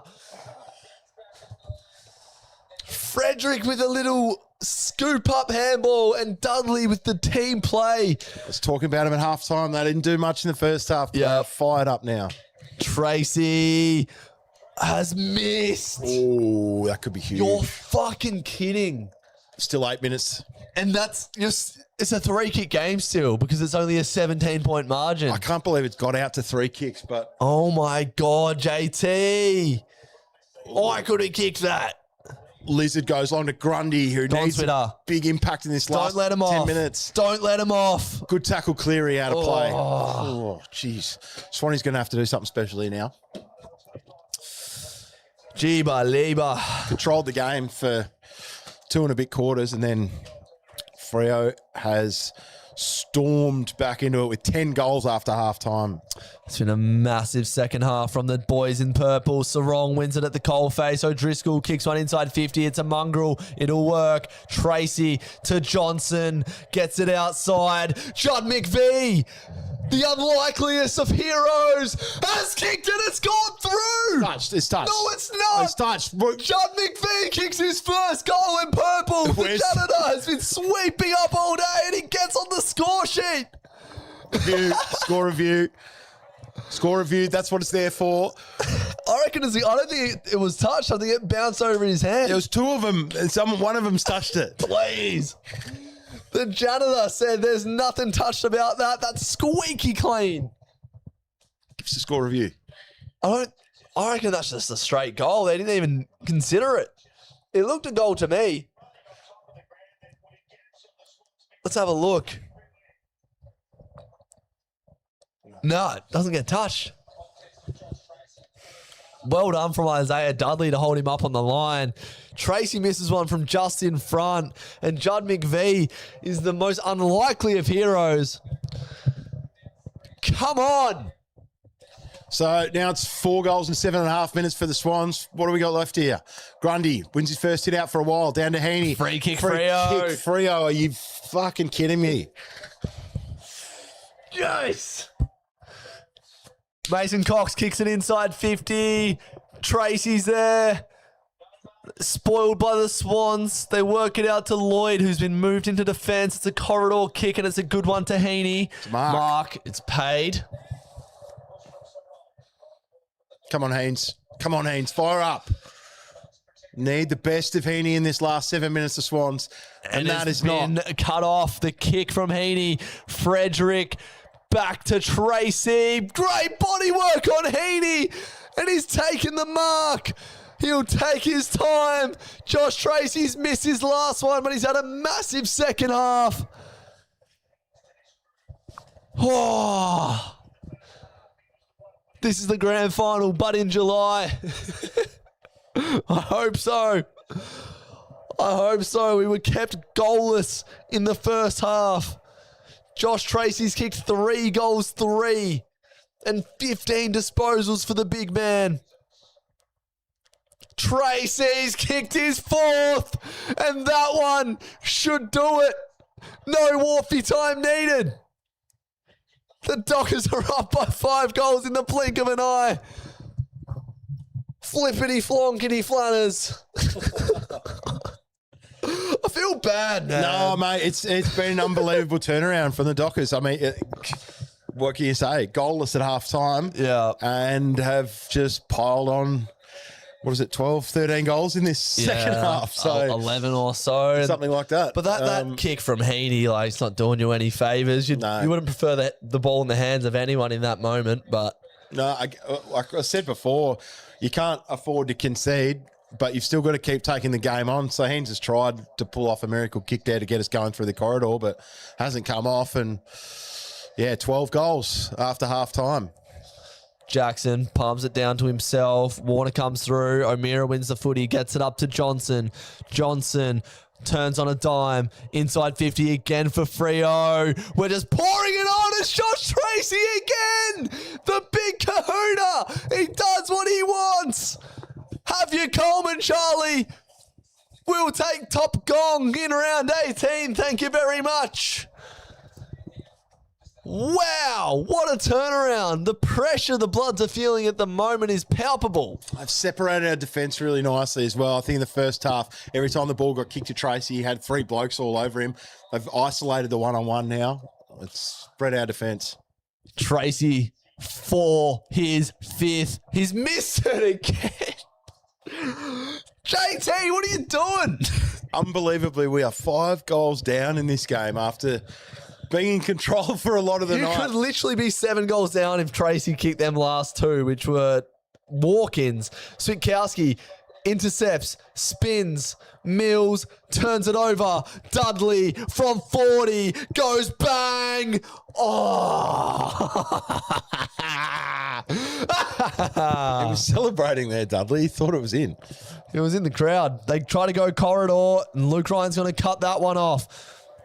Chapman soccers it to himself. Jackson mops it up. Geordie Clark out to Johnson. We just know how to stay in games. It doesn't matter. We don't need goals in the first half. Goals in the first half are overrated, I reckon. 12 goals, 20. Pretty speechless, to be honest, Drewzy. Yeah, fair enough, Tommy. You've been a good sport. I've been losing my marbles. Cox has it at half back. Bit of possession ball now for Freo. Oh, man, I miss going to the footy at Optus, especially when we're playing this good. Kick to Frederick. Everything coming off now for Freo. Frederick kicks it in the Bolton direction. Edwards cuts it off. O'Driscoll one-on-one with Blakey. 4-on-1 and wins it. Frederick gets it, sends it inside 50.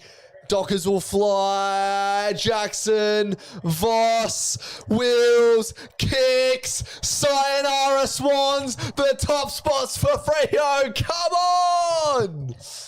Vossy, stick that chest out, lad.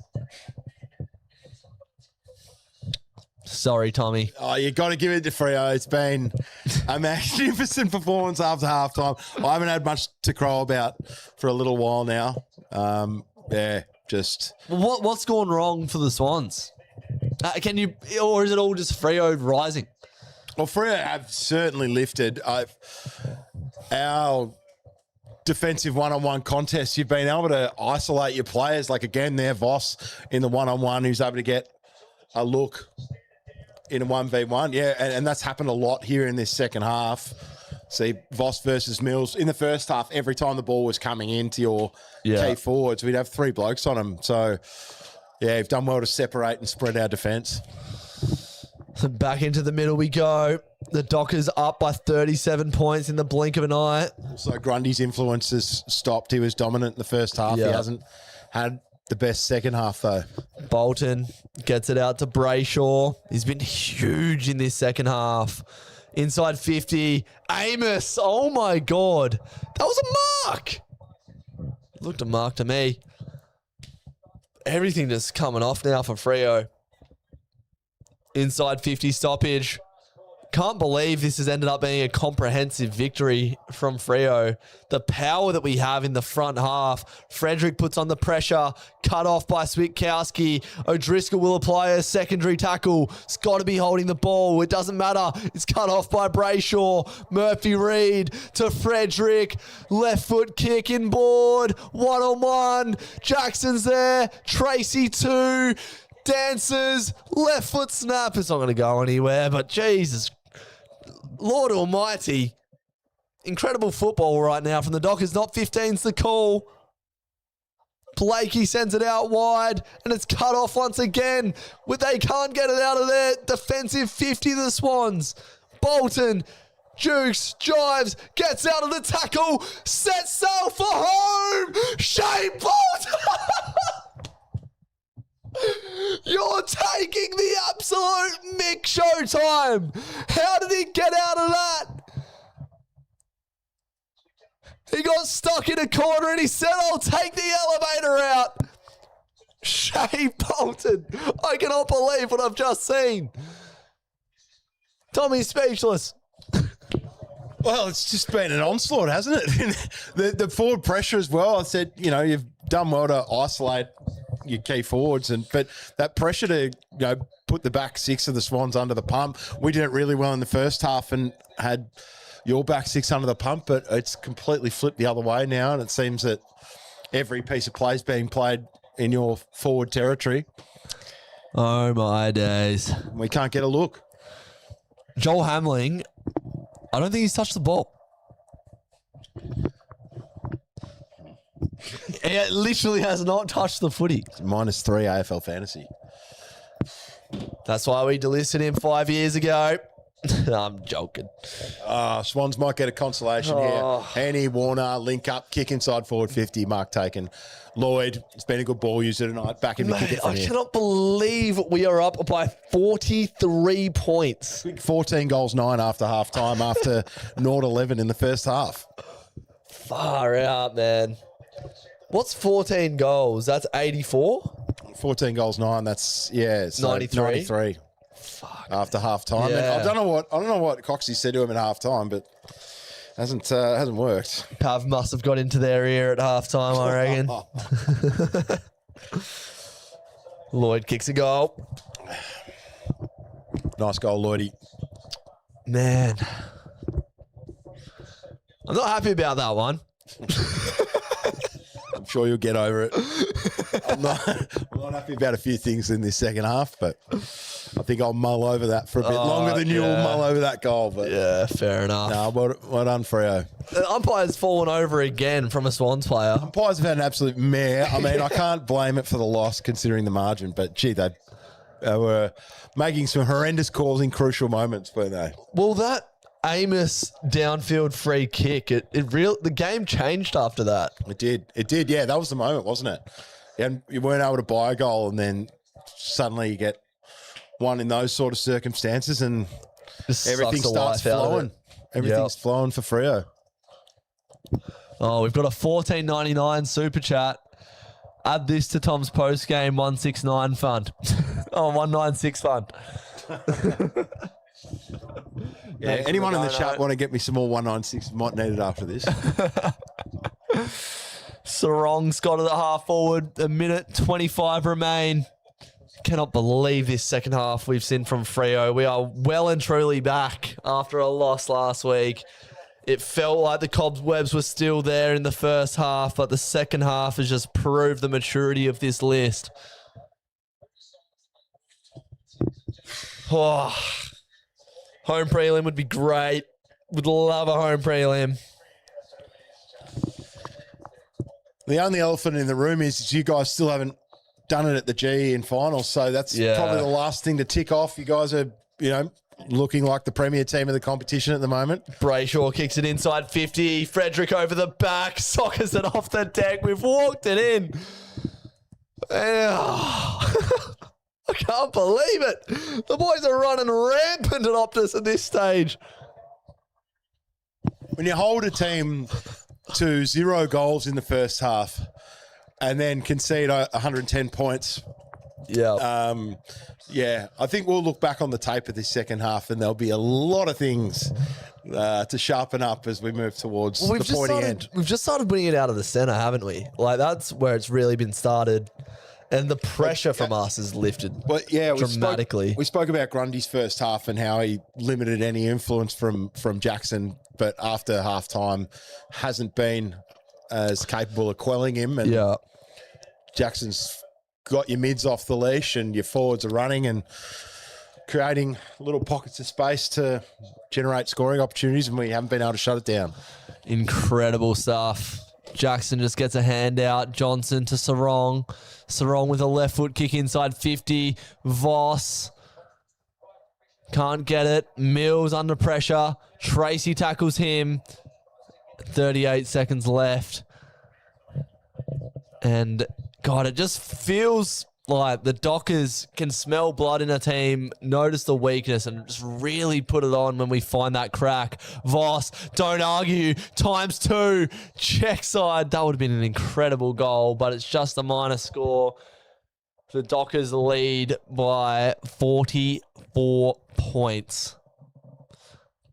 It's not just the scoring power, but the way that you've limited us from scoring as well. Yeah. Was it 2 goals after halftime for us? Yeah. Oh, shit.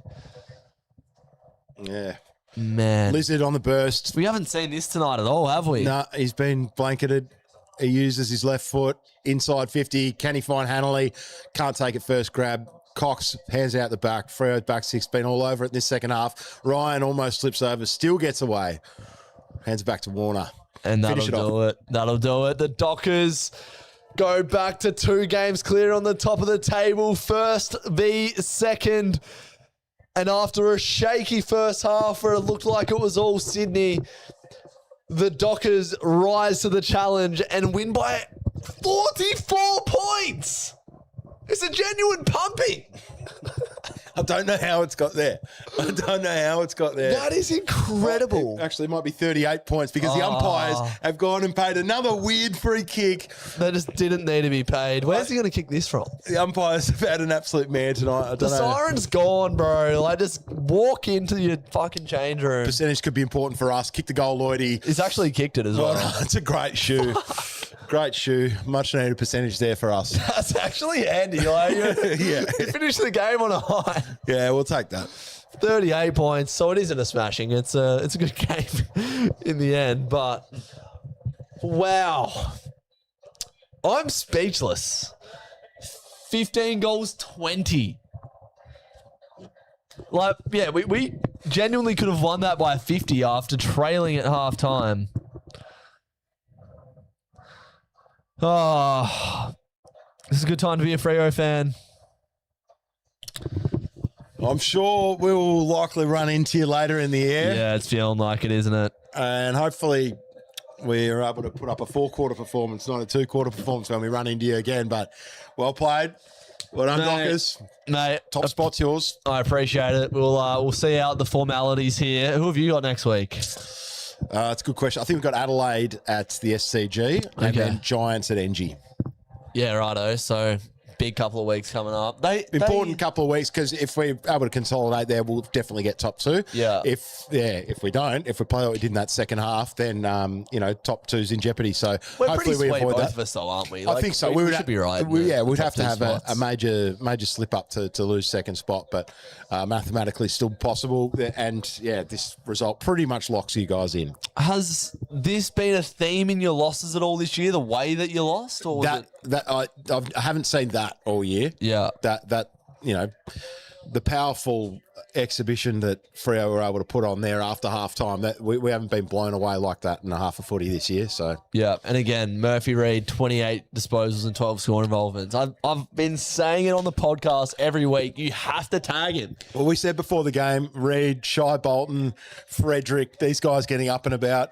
Dudley was going to be key to you being able to break through our back six, and in that second half, they all did fire up after being relatively quiet. I think Reid and Bolton had a little bit of it in the first half, but they were dominant after halftime.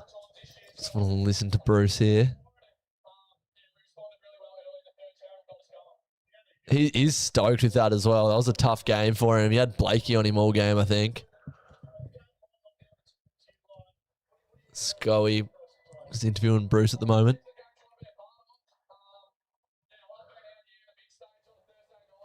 He's a big game player.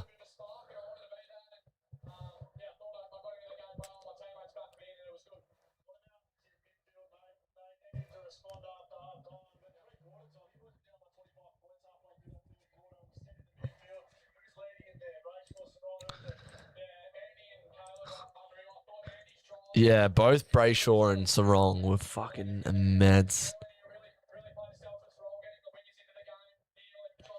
Yeah, and we've got to find ways to shut those guys down. Well, you have in the past. Like, you beat us last year twice. And, like, look, it'd be a massive lesson for you coming up against us later in the year because we just will. We'll face off at some point. Like, it's looking like, well, probably the biggest likelihood of us playing right now is if one of us lose a home qualifier or it's going to be a granny. Yeah, which is a tantalising prospect to see another game that had all the ebbs and flows and ups and downs of this one. Yeah. Hopefully it's a bit closer or we're on the other side of the result if it's going to be that sort of blowout. But, looking forward to what the finals has in store for Sydney versus Fremantle. It's going to be an epic clash at whatever stage of the finals it is. So Curnow ends up with 5 goals won. Josh Tracy should have kicked at least 6. He ends up with 4 goals, 4 and 18 disposals. Jai Amos with 2. Voss, Bolton, Frederick, Papley, and Lloyd had 2 and 20. So massive game from Lloyd. He was probably one of the best. He kicked the last 2 goals of the game, did he, Lloydie? To give us a little bit of consolation in that margin. Yeah, right. Yeah, true. And he's setting up well in the forward half in the first half, and then went back in the second half. So he was everywhere. Lloydie did everything he could, and Curnow did everything he could too. But how many did Heaney have? Heaney, let's have a gander. Rarely quiet. 25 disposals. Yeah, 25, but I don't think they were a damaging 25 as they normally are. Yeah, 7 score involvements, 1 goal assist, no goals on the board. Yeah. So who had the job on him tonight? Who was on the it would have been Brayshaw. Yeah. Or Johnson. It would have been one of them. Yeah, I think it was Brayshaw for a lot of the night. He did a great job. We don't really tag. It's just our mids make you work. It's tough on board vision. Yeah, that's it. Feel for you, Swanee fans. What a disaster from Ermac. Pommy and Oz didn't know if the second half was Freo versus Sydney or that stream of Bonnie Blue v 100. Were we Bonnie Blue or the 100? Pommy, I don't want to have to start talking about Sydney versus Carlton in opening round, but I will if you go down that path. But Yeah, all right, well, we'll wrap it up there. Look, despite the result for your boys, it's been an absolute pleasure having you on, mate. And, happy to do it anytime. Yeah, no, absolute pleasure to be on here. Hopefully the Freo Faithful enjoyed having a Swanee on board for the night, but unfortunately didn't go our way. But congrats to Freo. You guys are terrific, and we'll see you in a few weeks. Yeah, shouldn't be too long till September. Some big games coming up. Thanks to everyone who tuned in. There's no fan camps tonight. I've got to be up for work early in the morning, so I don't want to be streaming into the early hours of the morning. But the podcast, the reviews, all that stuff will be out very, very soon. Check out Tommy Flanners on Instagram and the Dockers. Let's get another win streak going. Come on, boys. We'll see you next time.